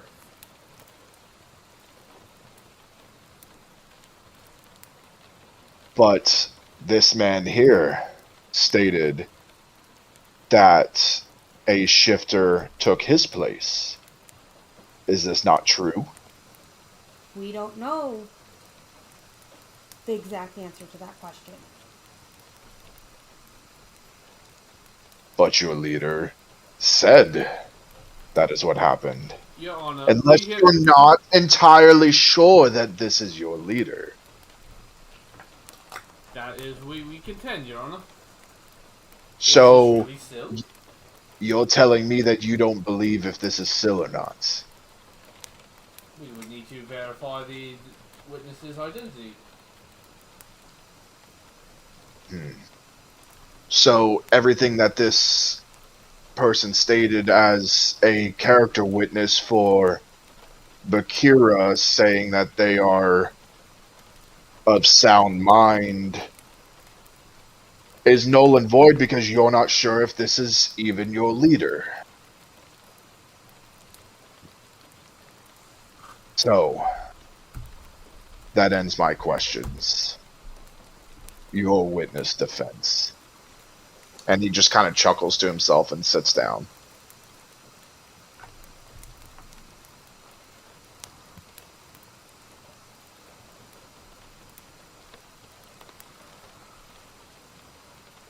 The defense has no questions for this witness at this time.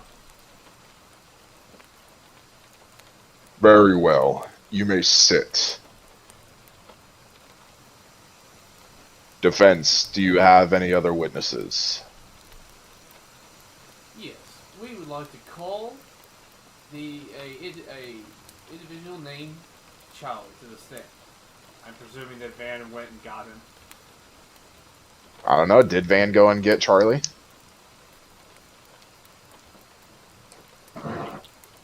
Yeah. Okay.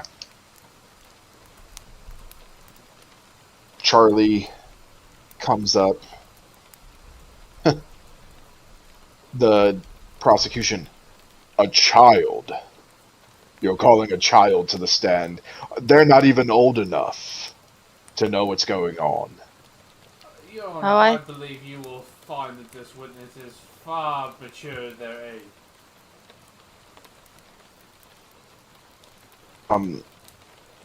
The judge looks down. How old is the child? Did we ever determine age out of character? Out of Isn't he like 6 or character, 7? like 6 or 7, yeah. But he's an elf, so he's very intelligent for a child. How old is the child?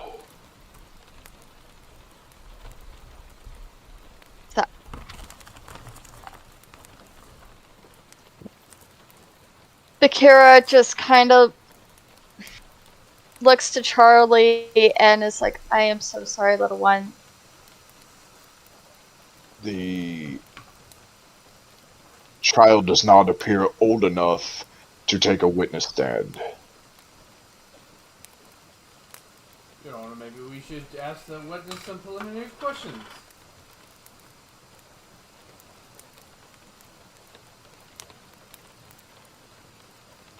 I mean, the kid built a whole robot.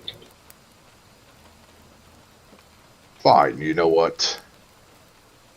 Let the prosecution start the question. No, let the defense start the questions. And Charlie climbs up there, and you can't even see Charlie. They're kind of like have to stand on the chair. Belvis approaches Charlie and is like, hello, Charlie. Oh, hi, Belvis. Charlie, what can you tell us about the day we met you? Oh,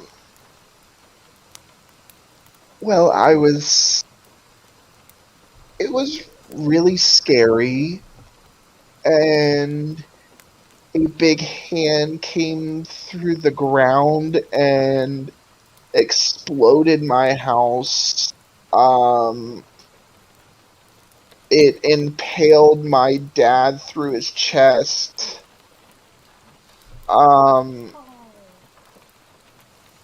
Then the earth split open and my baby sister fell through the cracks. And then this big minotaur person found me and put me on his shoulders, and I got to go play. Elvis, who's slightly horrified because he didn't know about that other stuff, is like, You guys never asked. Yeah, we do. Elvis is Yeah. like, I'm so sorry, Charlie. But tell me, did you ever see Bikira that day? Oh yeah, she was a puppy. Elvis stifles a chuckle. He says, and when Bikira was in her puppy form, did she do anything bad?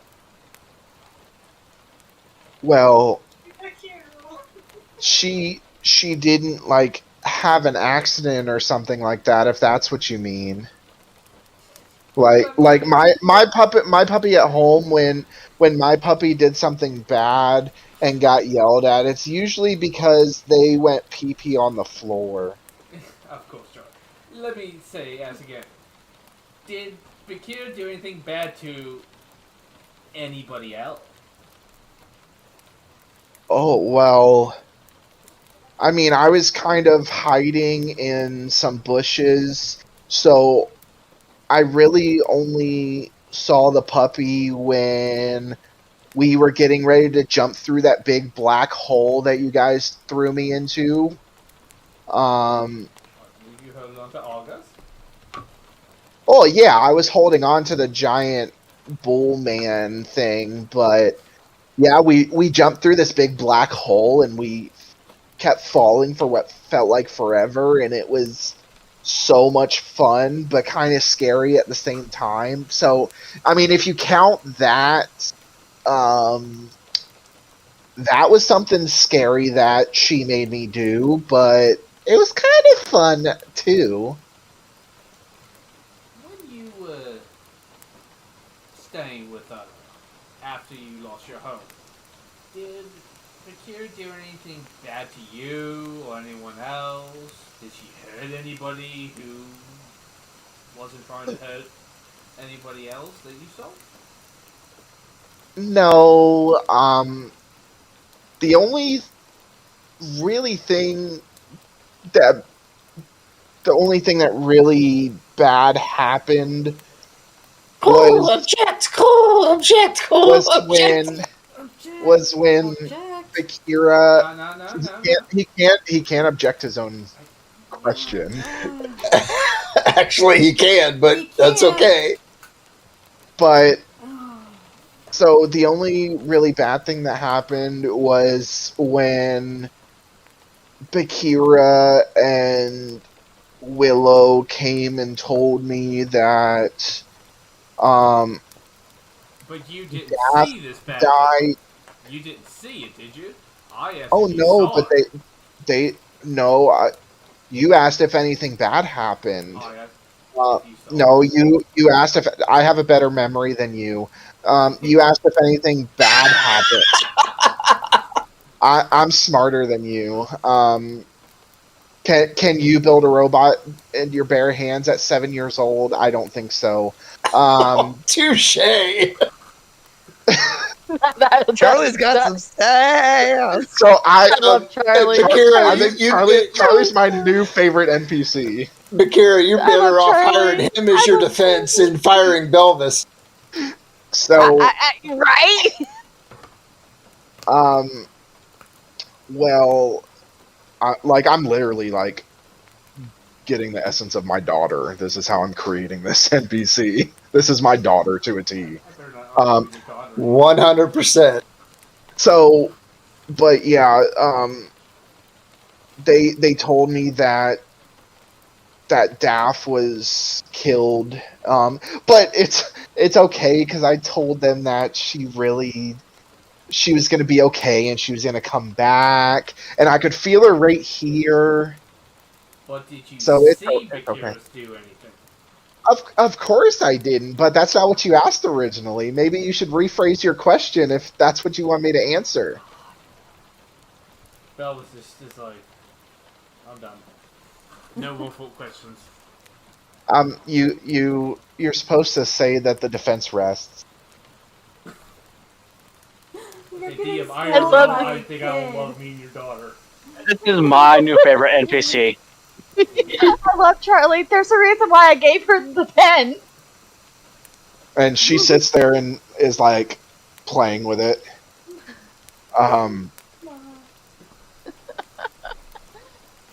The fuck, this is gonna be hard. Yeah. It's gonna be hard. I mean, I can do Charlie or the prosecution. If you want to play the prosecutioner, you can, because it's gonna be really hard to play both. Yeah, So, I'll play prosecution. if you want, you can play the prosecutioner. Sorry, Which one were you everybody. gonna have? This is really hard. You can choose whichever one you want. Whichever one's easier for you. The orc is half orc is a male. The elf is a female. The half elf will stand up in this moment. Kind of getting the sense of trying to present like a calmer presenter of facts rather than. You're pretty. Thank you. You are also really pretty. You are very beautiful. Playing with the earring. Now, I just have a couple of questions for you, if you don't mind. This bad incident that happened, did they go into extreme detail of what happened? Well, no, I think they didn't think I could handle it, even though I really can. You are very mature for your age. I just want to point that out. Well, it's an elf thing. I mean, you know. Yeah, I totally get it. I totally get it. But I know what happened. Objection, Your Honor. This is hearsay. The witness has already stated that she did not see what may or may not have happened. I said that I didn't see Bikira do anything. I simply asked if she could go into detail about what happened. I didn't ask. I'm about to fire Belvis. Well, you see, I was with Auntie Daff helping build this door thing. I was back in the little small area, kind of tinkering with this thing, and then I saw Auntie Atheon come over and just stab her in the chest. So I snuck away and went back to my room and finished building my robot. Out of character, Caleb, I fucking hate you. You didn't look around. I'm I thought we did. So sorry that she was gone by the time you guys got there. I'm so sorry that you had to witness that. I'm really sorry. It's okay.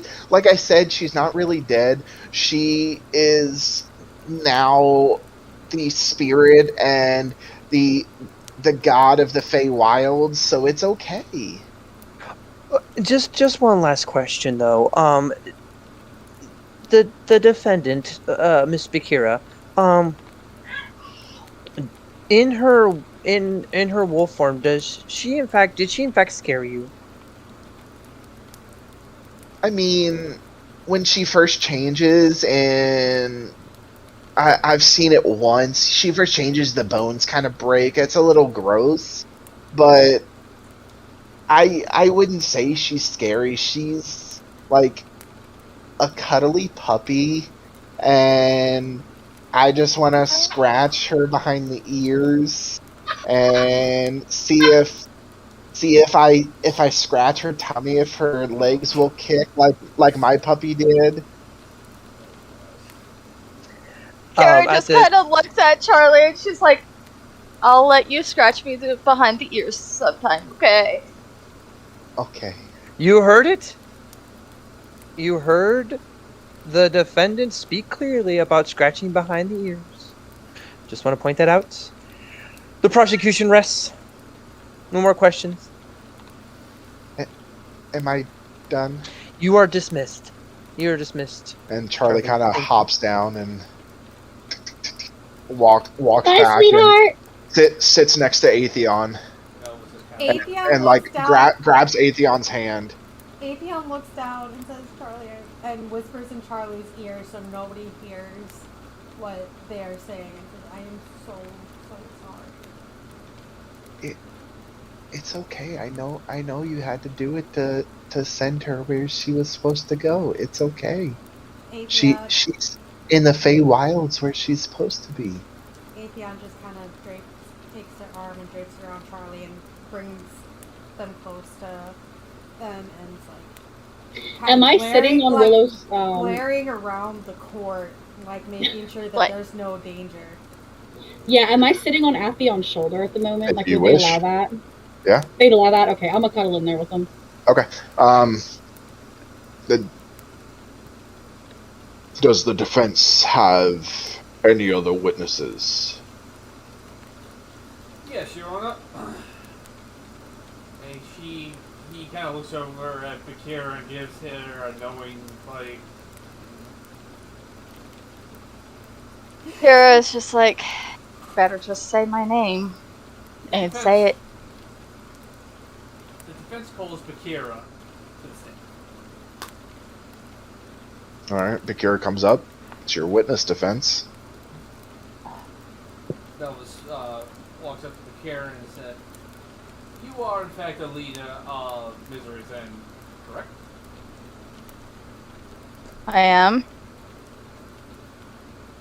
How would you describe this group? Oh Loud. my god. Chaotic. Oh, they're a bunch of evil people that just go around killing everybody. Loud, chaotic, but ultimately, they have the world's best interest at heart. Belvus nods gravely, like, and of course you have a trustworthy second in command. Objection, Your Honor. Belvus just turns frustrated. He's like, "Oh, really?" Objection. No, They- I'm not it's saying bad. you. To be honest, I my don't even know what I'm second objection. command. Conjecture. He's making a fool of himself. I mean, come on. Dan just chuckles to himself. I would not put you as the second in command, Belvis. Belvus is should probably roll a d4. Can I you know what? I need Roasted in to public. Roll a d4 for emotional Roasted in front of an damage. entire some- court. Roll a d12 for emotional damage. Yeah, do you need some aloe for that burn? Emotional damage. Oh, you got a 12. So you're just heartbroken now. Yeah, you cry a little bit. Little fish tear. Belvus is like, Honestly, honestly, It's man. as aggravating as you are, I'd still lay down my life for you. But can I use that as my a second in command would have to be Van. Oh, Lord. Well, anyway, back to the place.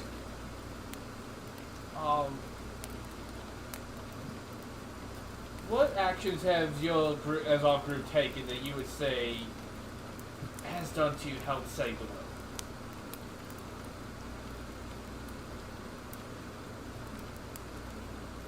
Well, we've tried to stop them from obtaining the materials needed to perform the ritual to fully awaken Zolfos. Unfortunately, we failed that. We've tried to stop the original hand being risen by the imposter that infiltrated the Ravens. Unfortunately, they got the drop on us, and we were unable to stop that. And currently, we are in the middle of trying to stop the rest of the rituals that are needed. And a part of that is trials each one of us must complete. This is one such trial. How would you say that these trials are going?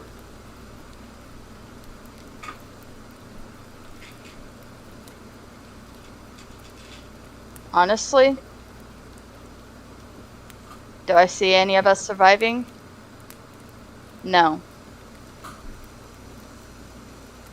But you can be damn sure that we will not fight. That we will fight till the very last to make sure that Zophos stays buried where he belongs. Does not, and says, questions have been raised about your character. In your words, how would you describe your past?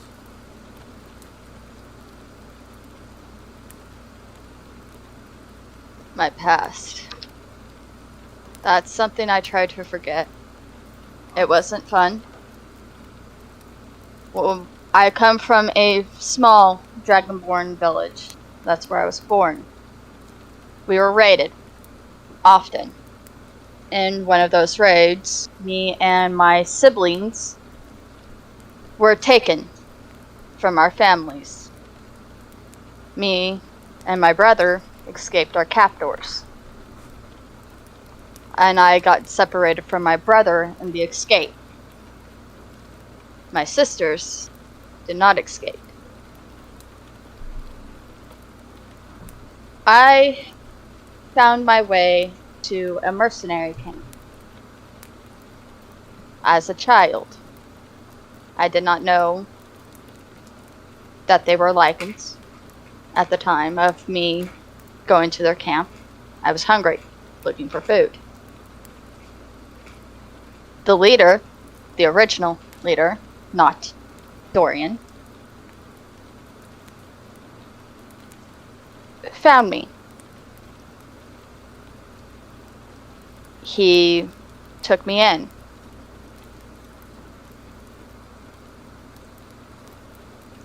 Let me know from the very get-go what they were, what they did. Told me that they were mercenaries, that they were Lycans, that they were blades for hire in times of war. They always had a code. We did not raid innocent villages. We did not attack innocent people. The only people that we attacked when we were hired was the opposing armies.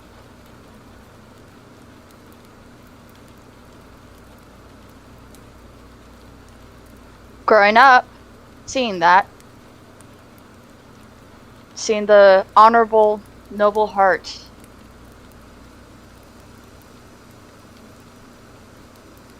when asked, I consented to becoming a Lycan.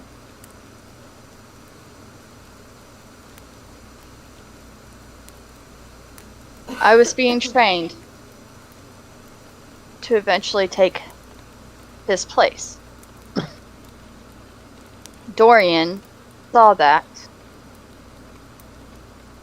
and took matters into his own hands and forcibly took the position of Alpha against our code. So you would not describe the actions of Dorian as an honorable individual? He forced people to become Lycans. That was something that we were taught was never okay. We took in those that had no home. We gave them a home. We did not force it on them. If they chose not to become Lycans, that was their choice. Dorian never gave them that choice. And I couldn't stand by and watch, so I left. And you eventually... And I was looking for money. I was looking for a way to survive. I took a bounty. Turned us out that that bounty was placed by somebody who was less than honorable, and I did not carry out that bounty. But along the way, I made friends. We eventually became involved with the Black Ravens and became Misery's End. And thus your world-saving adventures began. Objection, Your Honor. Leading. Let me be frank. Would you say this was the beginning of your adventure?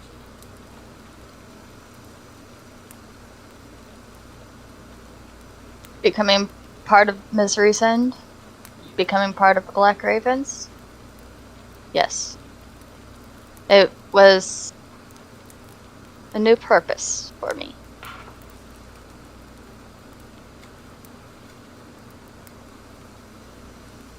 How would you describe this one? I have no further questions.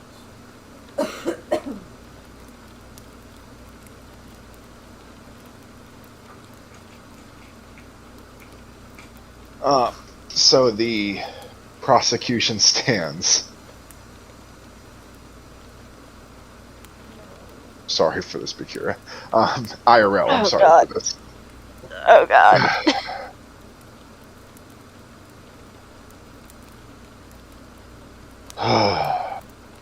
So,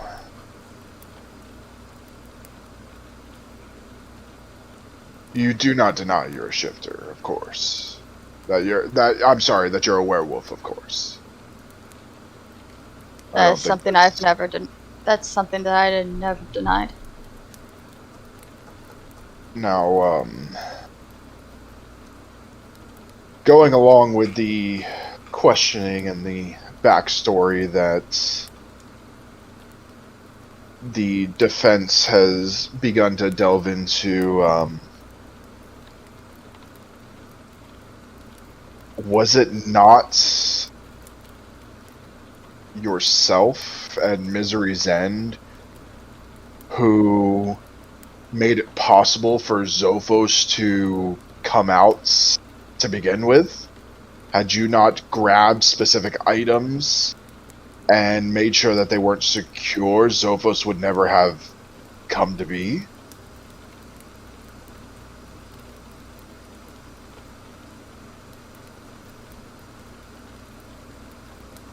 We were hired to obtain artifacts. And that's what we did. When we realized what those artifacts were originally for, we tried to stop it. But you, as the, of course, self-appointed leader of Misery's End, would it not be your due diligence to check what these items are in the first place before you, I mean, for lack of a better word, steal them? Objection, Your Honor. There's no evidence that any of these items were stolen. So you're saying that you did not steal the Orb of Zophos? Or the coin that Van Valor carries in his pocket? Your Honor, I had made no mention of any other artifacts. No, you did not, but I did. Tell me, Counsel, how is it that you've come by information that is not known to the public. I am well known around these parts, and if Right. I Well known around these parts. ask somebody I'm gonna try Zone of Truth again. on who, The person that's speaking right now. okay, Oh shit. sleight of hand. Okay, 26. Okay, let me see. Fail. See how fail, much I fail, clear. fail, fail, fail, fail. 17. That failed. Okay. It was a 19 DC. Belvis asked the prosecutor, "Counselor, where are you getting this information from?" First of all, it's not your turn to speak. You rested. I am allowed to ask questions, seeing as how we are now in the... You are not allowed to examine myself unless I'm on the witness stand. Isn't that correct? Isn't that what you said when I tried to ask you a question? I do believe. Is But that I not did- correct? But he was not the one who asked. He is the one that just asked me a question. I want you to answer my question of I was answering how your are you question getting... before I was interrupted. Belvis, can you please shut your trap for 1 moment? Belvis just kind of like sits down. I would like to know how you got a hold of information that was not known to the public. And I mean the public, which means only a couple of people outside of our party knew that we had obtained said artifact. Like I said, I'm well known, and when I ask questions for a court of law, people tend to tell me the truth. And I heard that you did some business with a certain benefactor, and when I asked for the truth, well, the truth was told to me. Then you know that that benefactor is the one who hired us to obtain said artifacts. Of course, that's what he told me. I never said that he didn't. I just asked why you did not look into these artifacts before you went and retrieved them. Because our profession is not to ask the questions, at least among our group. Our group is to do what we are paid for. Yes, but perhaps when these little quests of yours bring upon the impending end of the world, maybe from now on, just a suggestion, maybe you look into it deeper. Anyways,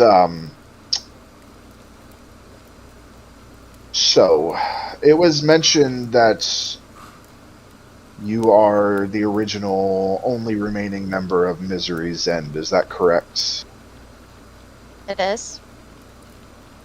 So, that means, from all accounts, you've seen many of your friends die. Is that correct? And I would trade my place for any of them. If I could. Just to check my notes here, I believe that there was a Lao Ping, a Tree, Safi, Rohan, and he just begins to name every single character or every single person that has died You missed in the party. Singe. I'm hurt. You missed Singe. I know. I have the whole list right here. I just wasn't going to read through them all because there's been a lot of character deaths. And besides, Singe is the person that killed the first person, so...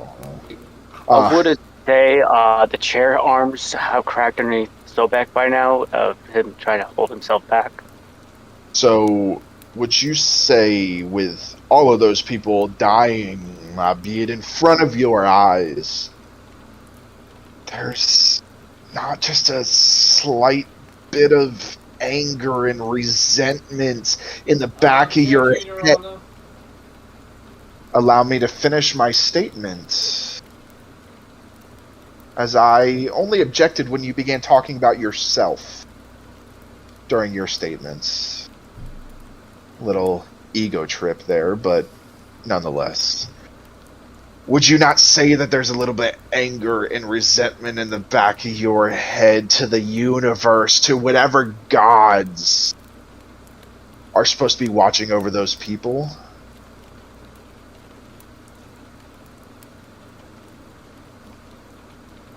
Would you have said anger if you saw people you cared about die? Of course I Over would, and over. but I'm not the one on trial, am I? But you're saying that something that comes perfectly natural to anyone would be bad for one person. Why is a normal response bad to one person, but perfectly okay for you or someone else? Not once did I say it was a bad or a good response. I just simply asked if you felt this anger and resentment. But you have danced around the question, so... Do I feel anger? Do I feel resentment? I'm angry at myself because I cannot save them. I'm angry at my lack of ability. But does that mean I'm going to stop trying to protect those around me? No. Does that mean I'm going to stop trying to protect innocent people when I can? I will protect anybody I can for as long as I can. My anger,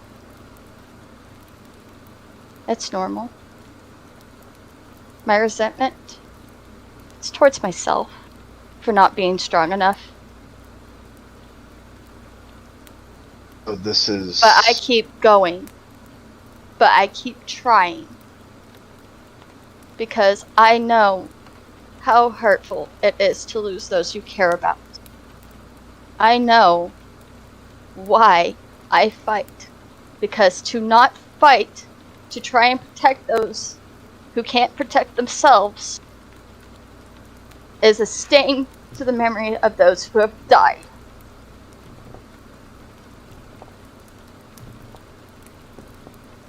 Is it true? There is an account of you just recently climbing into the bottom of a bottle so deep that you could not help your fellow compatriots. They had to help you get home before they completed other tasks. Is that not correct? Or do you even remember? This is irrelevant. How is it irrelevant? We're talking about the character of the defendant. You're talking about the drinking habits of the defendant. It's just part of the character. Oh. Bit judgy, aren't we? How is somebody supposed to maintain the hold on this predatorial side when they are so deep in a bottle of alcohol that they can't even walk straight? I believe the defendant has answered how she handles these situations and how she handles the group. I believe I directed the question. The witness. I believe I directed the question to the defendant, not to the defense. So unless you climbed in that bottle with her, I suggest you keep your mouth shut. Your Honor, this is uncalled for conduct of the prosecution. Perhaps you should wait your turn. I was gonna whisper to Van, as giving him a reason to stay still. I've actually been sober for 10 years. Thank you. What's that, Sobek? Yeah, but before Sobek would those 10 years, whisper you to weren't. Van So for a you say reason you've to been stay sober still. for 10 years. That he shouldn't jump up and What caused you deal to with drink? this. What caused me to drink would be the death of my child at the hands of my wife. What the fuck? That went real dark real fast, dude. You asked him. So and he didn't you wanna know, you've had that resentment. You had that sense of hopelessness. The recent event that you're talking about was caused by finding out that someone who I respected and thought dead was not. And I lost myself for a bit, yes. But what else did I do besides drink? I don't even sleep. think you know. Do you? That's where you're wrong. You I could have drank. very well have I- blacked out and gone into your wolf form and done whatever you wish. Objection, Your Honor. Would This you is like to see speculation. me in my wolf form? Is that a threat? No. That is not a threat, Your Honor. It is not a threat, Your Honor. You're pertaining to the character of me in my wolf form. I'm offering the opportunity for me to show you. I'm just going to say out of character, if you do this, he is going to make a check on his wisdom for PTSD. His wife was a lycanthrope that killed his child. Oh, yeah, okay. Bikira is simply asking.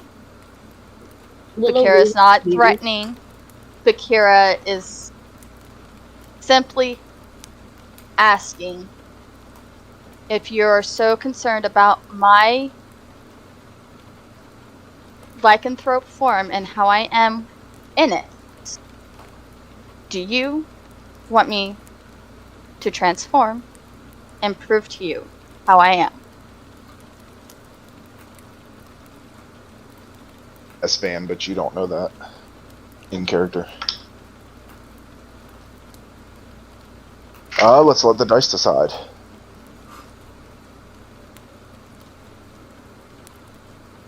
Okay. Uh-oh. I rolled a 6 on a d6.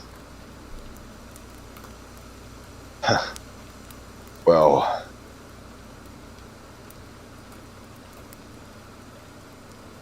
Your Honor, it's up to you, but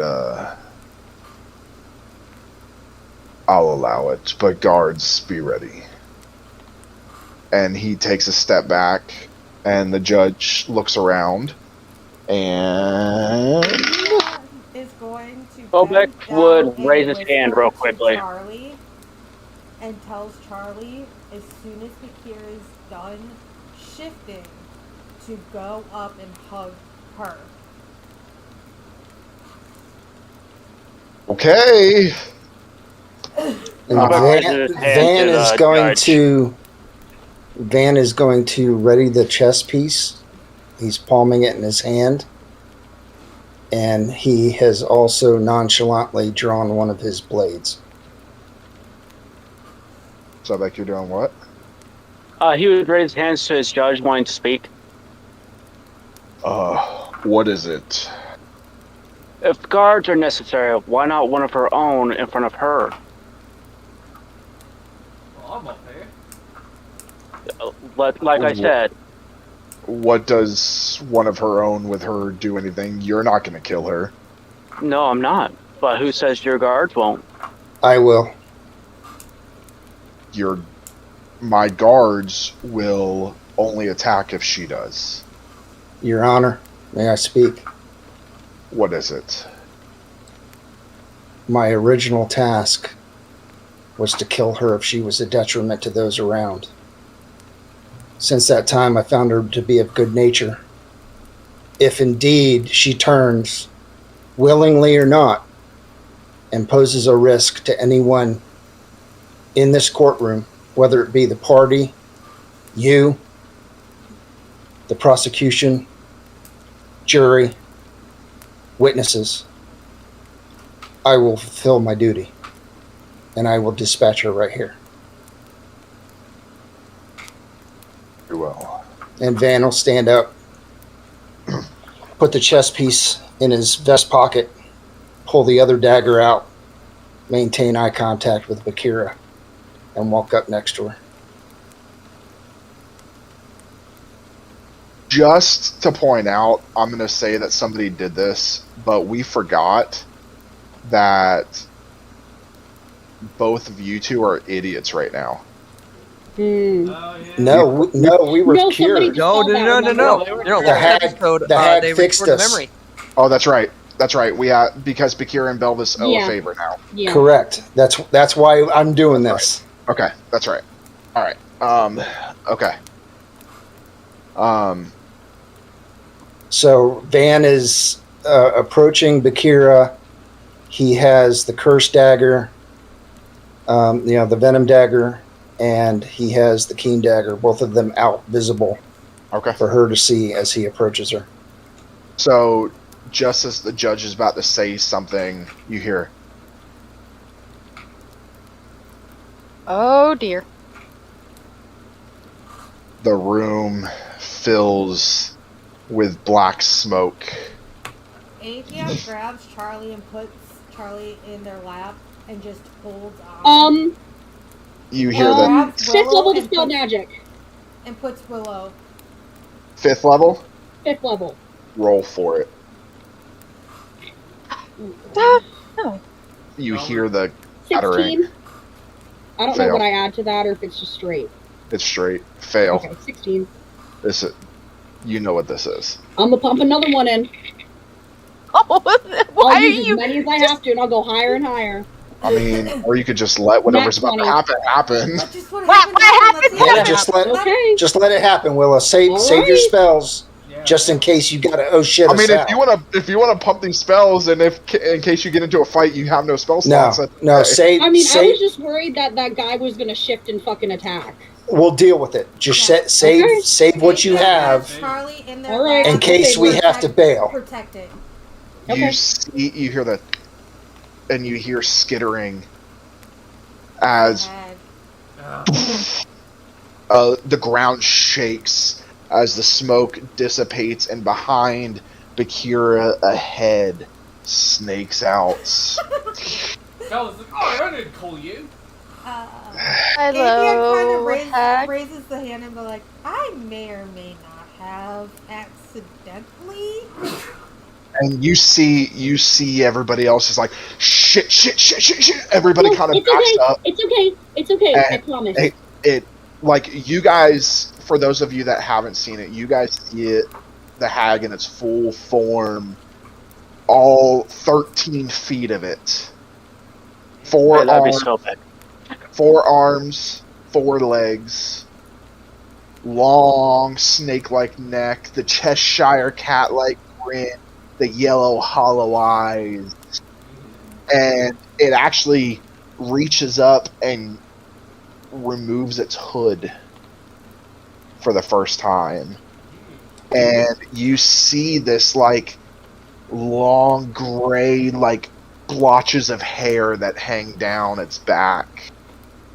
And it does this, you finally, instead of just seeing the teeth, you see the whole smile that goes all the way to what's supposed to be its ears, where it's just holes.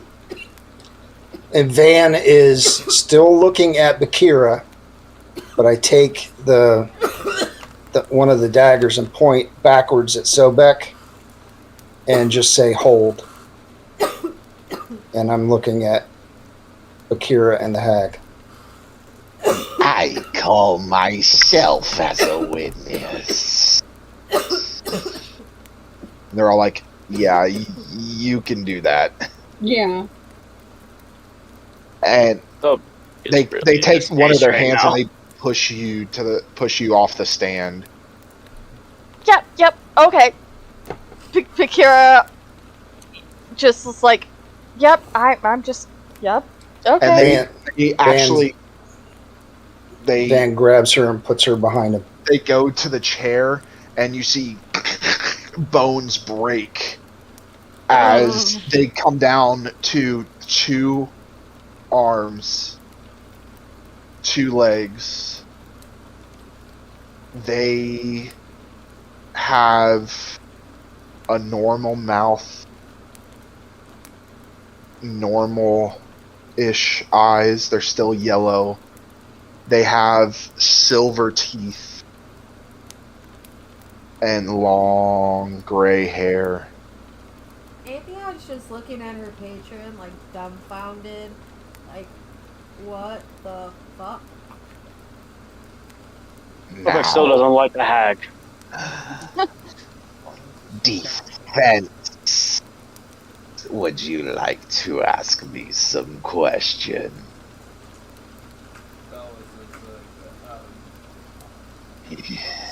Sure.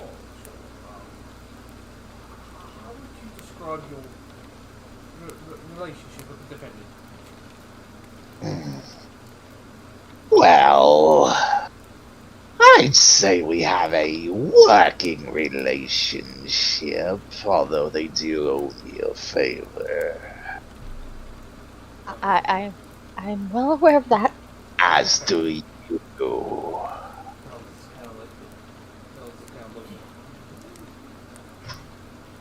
How would you describe the defendant Bikira in your words?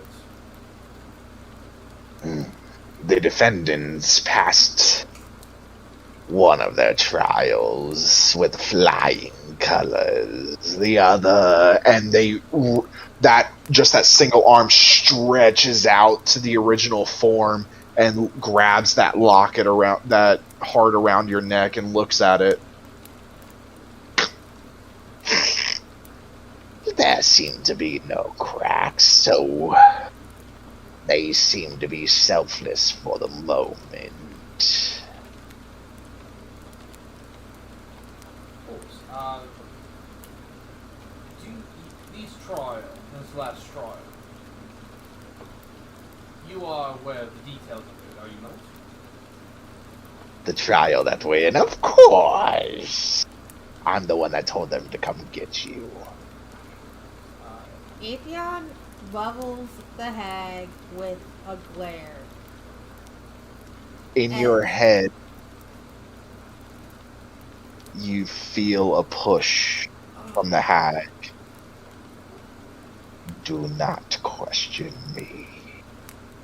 Atheon pushes back and says, I'm not, I'm just pissed at this whole thing. Perhaps you should pass the trials then. And breaks the connection. For the jury, could you describe this trial that Bikira had to endure? Of course, I was not there, but you know I see everything. You were tasked to fight honorably amongst some thieves. Of course, that stupid shifter got in the way and sent his demigorgon, who is now under my control. That was very startled by that, but... Anywho... Atheon in their head is just going, oh shit, oh shit, oh shit, oh shit, oh shit. They surrendered, and Bikira ordered no one to fight them. And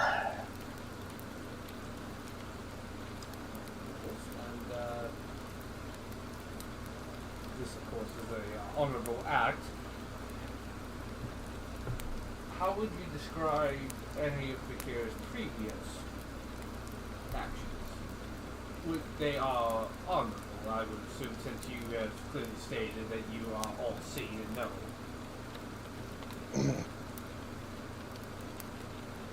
I would say for someone of my upbringing, they are honorable.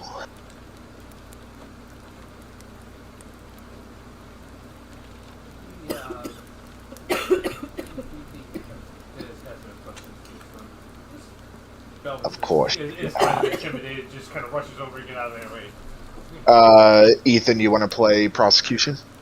Yeah. Because I'm sure you don't want to do the hag voice. I can't do the hag voice. It's really hard on my lungs. That's my nod to Mark Hamill. Yeah. Love Mark Hamill. There you go. It's my Mark Hamill Joker. Oh It god. reminded me of So the male half orc stands up and kind of like irons out the wrinkles of his suit before walking up to the stand. You have put this group through these trials.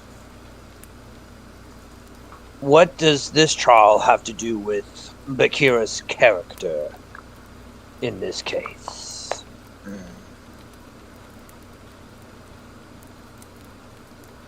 Bikira maintain their innocent ways while being threatened with, oh, you didn't tell them what the punishment is if she's found guilty, did you? No, Looking I to did the not. judge. When she's under the threat of being put to death by hanging. Bikira just kind of does this nodding shrug of, yeah, I figured that was the Bikira's just in the background, just kind of like, yeah, I figured that was And the case. Their body stands still and their whole head just turns over to you, almost like breaking their neck like an owl. Just turns over to you, Bikira. They want to put you to death by midnight before the full moon. And it just right back to the prosecutor. Next question. So if Bikira passes her trials, this makes her what? Innocent of her crimes?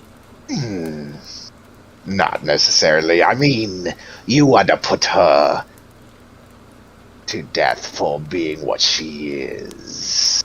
Would you do the same to me?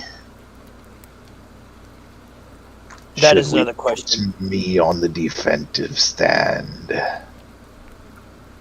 No more questions for the defense, Your Honor. As he just turns back and sits down. Does anybody else want to question me? Raises his hand, but smart ass up before he puts it down. Now let me make a closing argument. And they stand up and begin walking, and they actually snap their fingers, and you see like a suit appear on them. And they go like this, and their face turns to a human woman, young, in her 20s. Black hair goes down. Their back. Now, that's better, isn't it?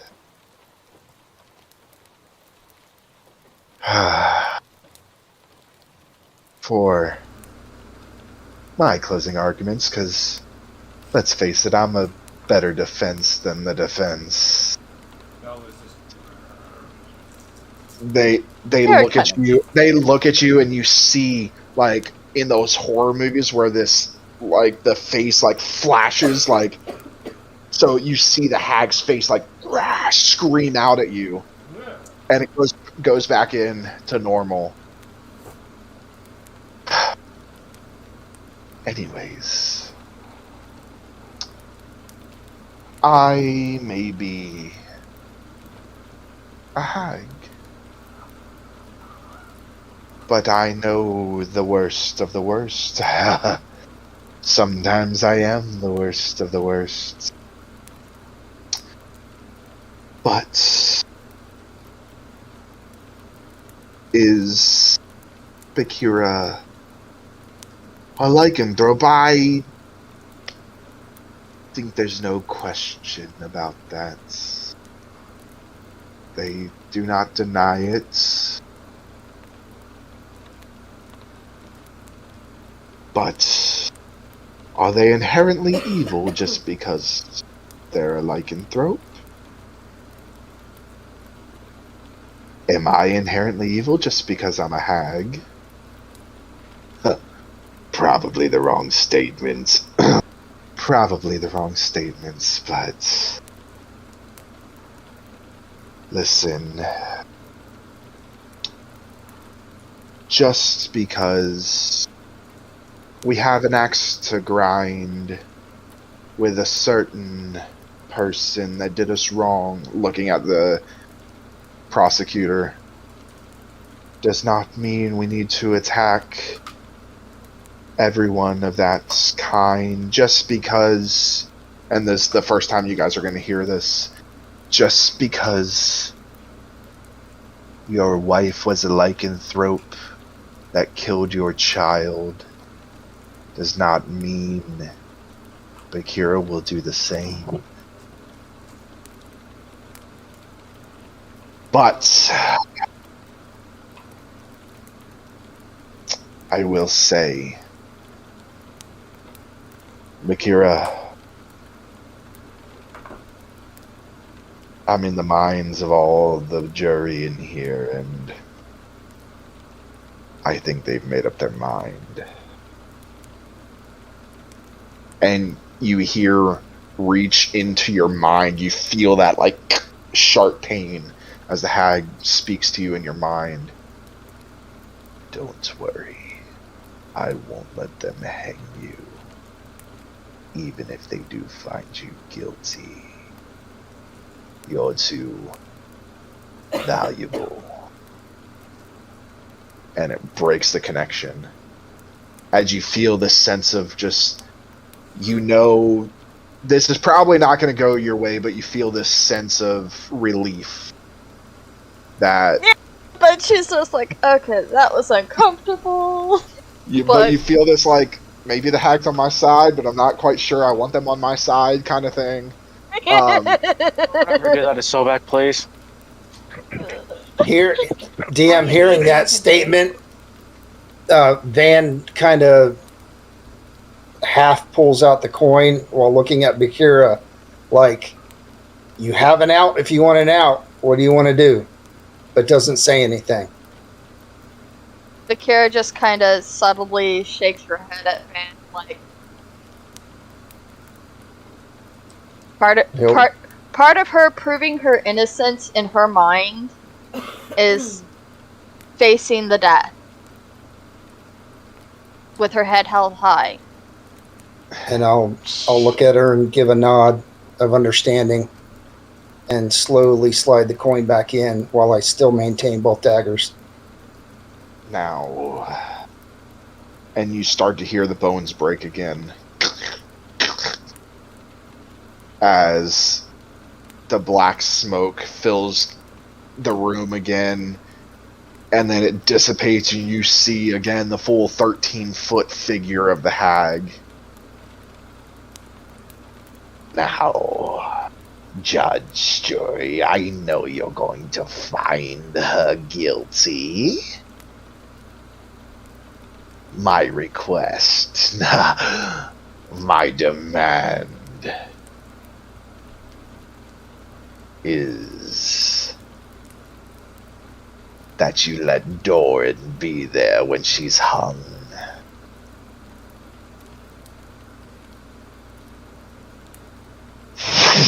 smoke and she's gone. Elvis kind of stands up and says, The prosecution rests. And the judge, now we're on to jury deliberation. Jury, if you would please make your way. And the jury makes their way. 11 of them go out. Doran is sitting back in the very back of the audience, and he kind of slips his way out and leaves.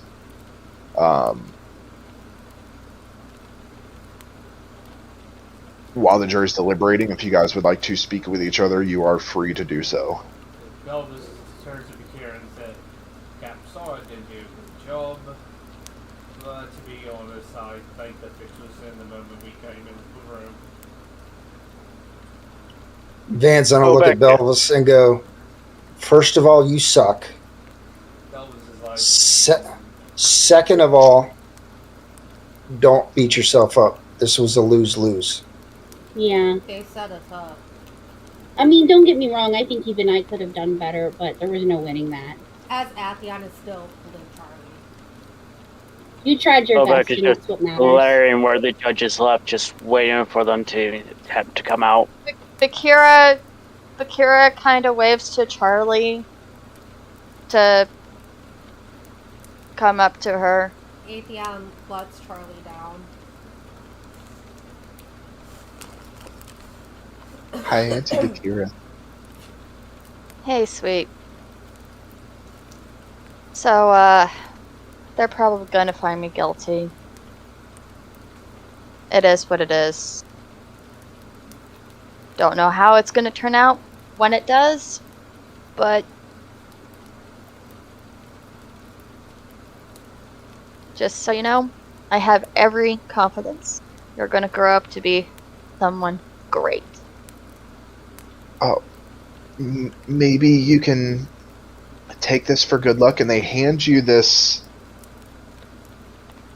It looks like a normal little flower that you can put in a lapel, but when you touch it, it almost feels like metal. Maybe you can take this.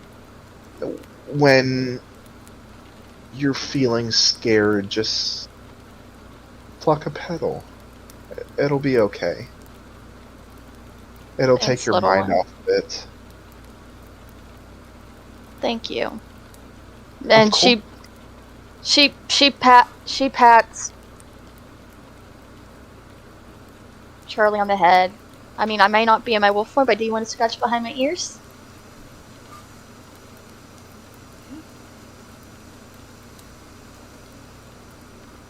Oh, your leg didn't kick. Sorry, kiddo.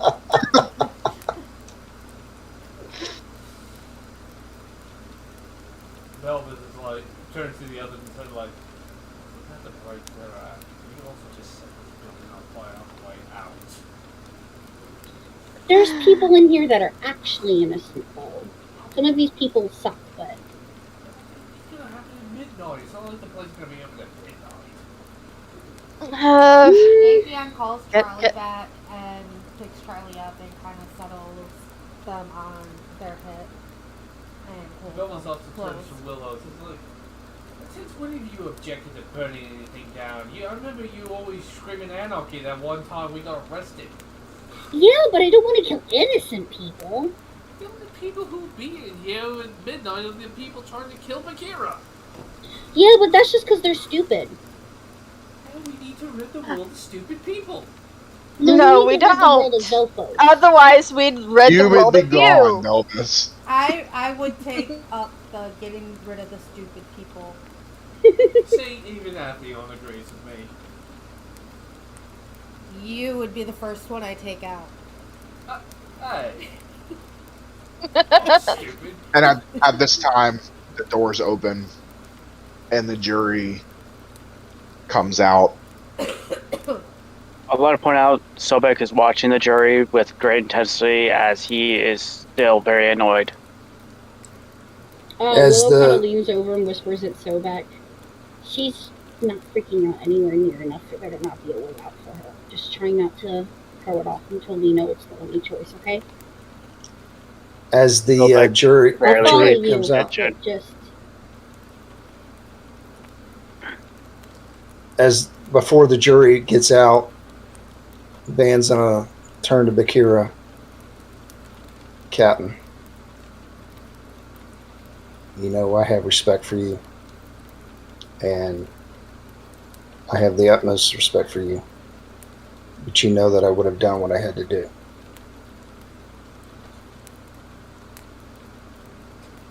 So my question to you now is, what do you want us to do?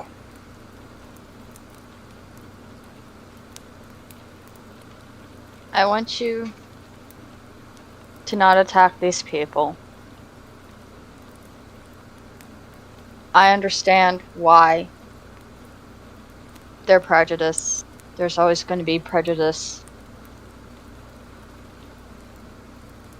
But just because they kill me out of hatred, don't let that same hatred consume you. It's never about hatred for me. But I do have a request, though. Can I at least add Dorian to my list? Absolutely. And he'll just kind of smile and step aside. As the jury makes their way out, they all take a seat.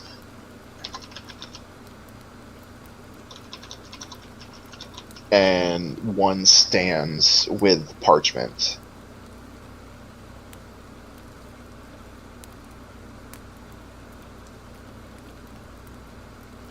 Jury, how do you find the defendant? The jury member stands and reads the parchment. We, the jury, find the defendants. This isn't unanimous, by the way.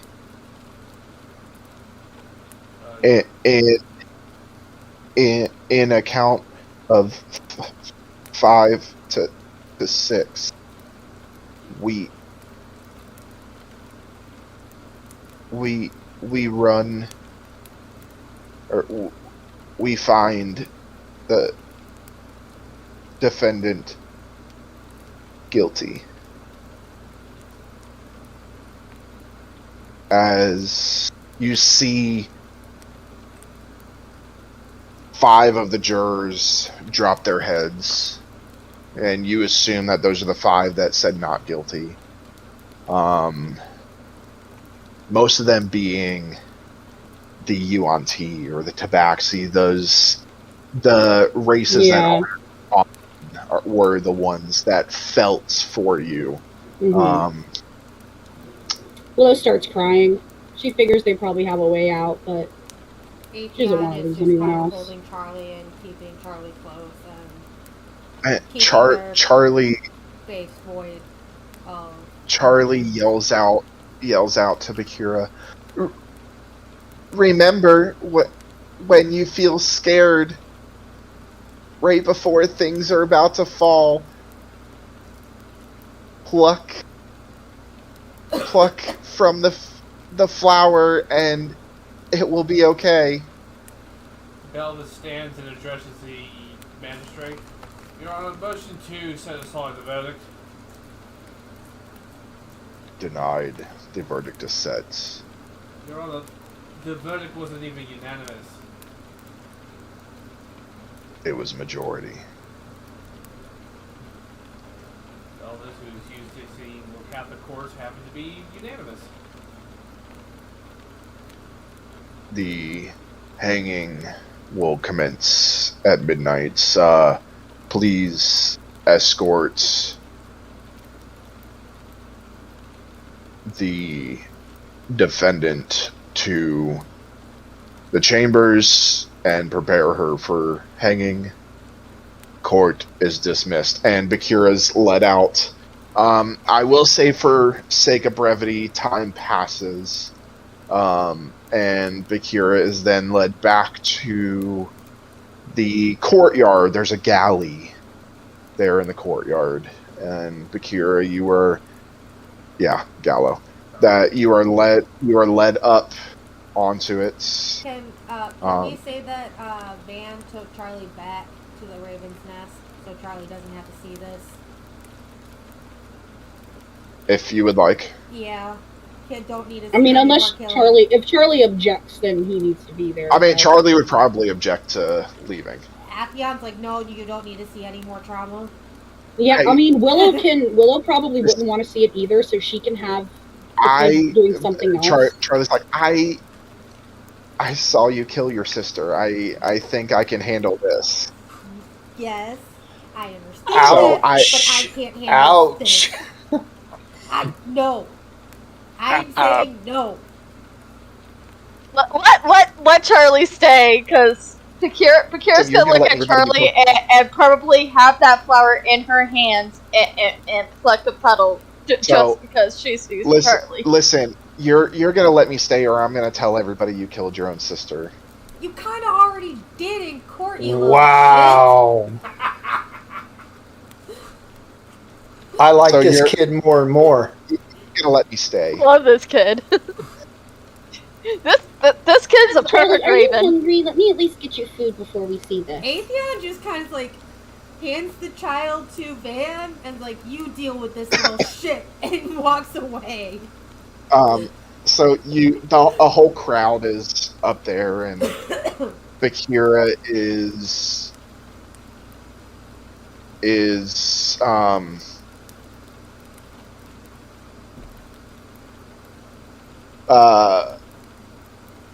Bikira is there on a stool, noose around her neck. I'm assuming you're holding the flower like that. She's got this flower. She's just like. And you is standing by Sobek, trying not to cast firebolt to burn the gallows. DM question. And in his hand, trying not to want to just kill. Throw it to cut the rope. We have all gotten our gear, right? Like, obviously we didn't have it in court, but we since like gotten all our stuff, weapons and stuff. Okay. And Willow sorry. Bikira is standing up there with the noose around her neck. She plucks a petal. Before we do that, Van, what are you doing? Van would have gone to each party member and told them what Bikira said. Her directive. As much as we want to seek retribution, we need to be better and maintain control. Okay. Willow's up. Is there a tree nearby that she can sit in and get some high ground? Yeah. Yeah, she'll do that, or like a roof or something. She just wants to get some high ground. Would have told Van then to stay close to him to stop him if need be. And Athia giving that look like they're up to something. Which means Belvis, Bikira said not to do any Robin Hood shit, because I know how you think. Yeah. Damn it. Using a bow to shoot the cord as she falls. That's why I made sure to say what I said. So, because I know how. I know how. Exactly. Athion's going to keep control of Belvis. She didn't say don't take her away. I'm going to keep control of Sobek and give both Sobek and Athion the knowing look of, look, I know this sucks to high heaven, but let's be honorable this one time.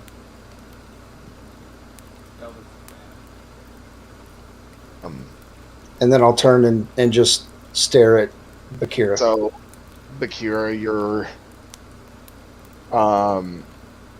you're holding that, and the chair is kicked as you pluck this feather.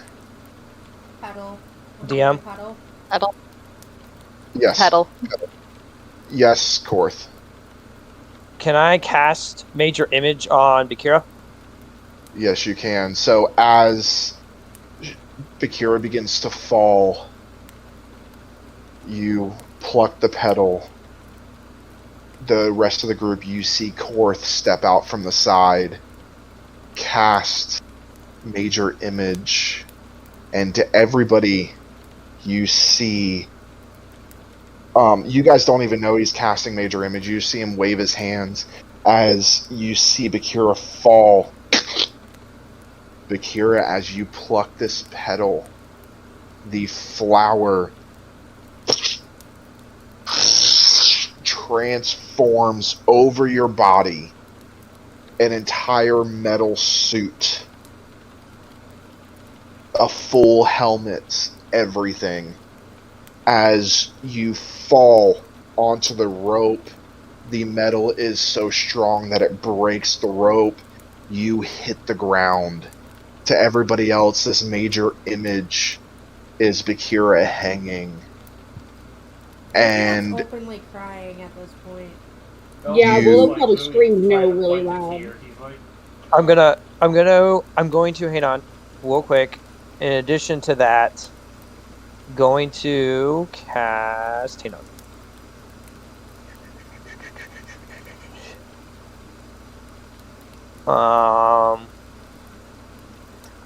As a bonus action, I'm going to look at Bikira and do telepathic speech with her, and I say, "Don't move. Wait for the crowd to disperse." So you're hanging, and even the people up there that were on the gallows, they leave. The Okay. whole time Willow's screaming like, "You fucking monsters!" Your friends begin to walk up to the gallows. Korth, are you dropping it now that everybody's gone? Yeah. It drops, and you all see Bikira huddled over in this suit of armor that is nothing like any of you have ever seen before. It's yellow on the head and green all the way down, like the flower was. And Bikira, as you stand up, it goes back into this flower with Oh my god, Bikira's Iron Man. yeah. with that one petal missing. And nobody's around us, right? Nobody's around. You look, Bikira, and you see Charlie with a big smile on their face. I told you it'd be okay. Oh, Charlie, you are amazing. Thank you. And Van's Let's get out of here before we're caught. Van's gonna flip the coin and go later. Go. Oh, the coin flips. Not to the nest because they're known. Portal opens. And you all, where are you taking everybody? The Back nest to is still, you can go to the ship, you can go some Well, other then- place. We're gonna go to the hag. Okay. Oh, Everybody yay. jumps in. I grab And- Charlie and jump in. A portal opens. And you guys come through, hit the ground, slide, and you see the hag in their human form standing there. And DM, I would say right before I went through, I gave a quick look around, took the raven pin off my lapel, and just laid it on the ground by the gallows, and then went through. You see the hag smile, looks at Charlie, pats Charlie on the head. Now, about the next trials. And that's where we're going to end tonight. No. I want to thank everybody for joining us for part 2 of the Trial of the Wolf. This was an RP only session, which we have not done yet. Since we started, there's usually some type of combat or puzzles. This is RP only. I thought it was great. I thought everybody did amazing. I hope you guys enjoyed it. Next Sunday, it will actually be a one-shot. I am taking a break for a weekend. So next Sunday, Ethan will be DMing, and it will be the Scarlet Brigade. The Scarlet Brigade takes the stage which we once have not again. done in a long time. Yeah, I was debating gonna say, I between don't know these. if Triple Dub knows about Scarlet Brigade. I was debating between 2 one-shots, and ultimately I decided that we'll give the Scarlet Brigade one more adventure. You're gonna have to stay tuned next week and find out.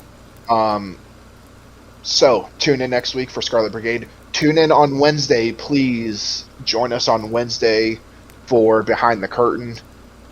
As you've seen, there's a lot to unpack and talk about on Wednesday.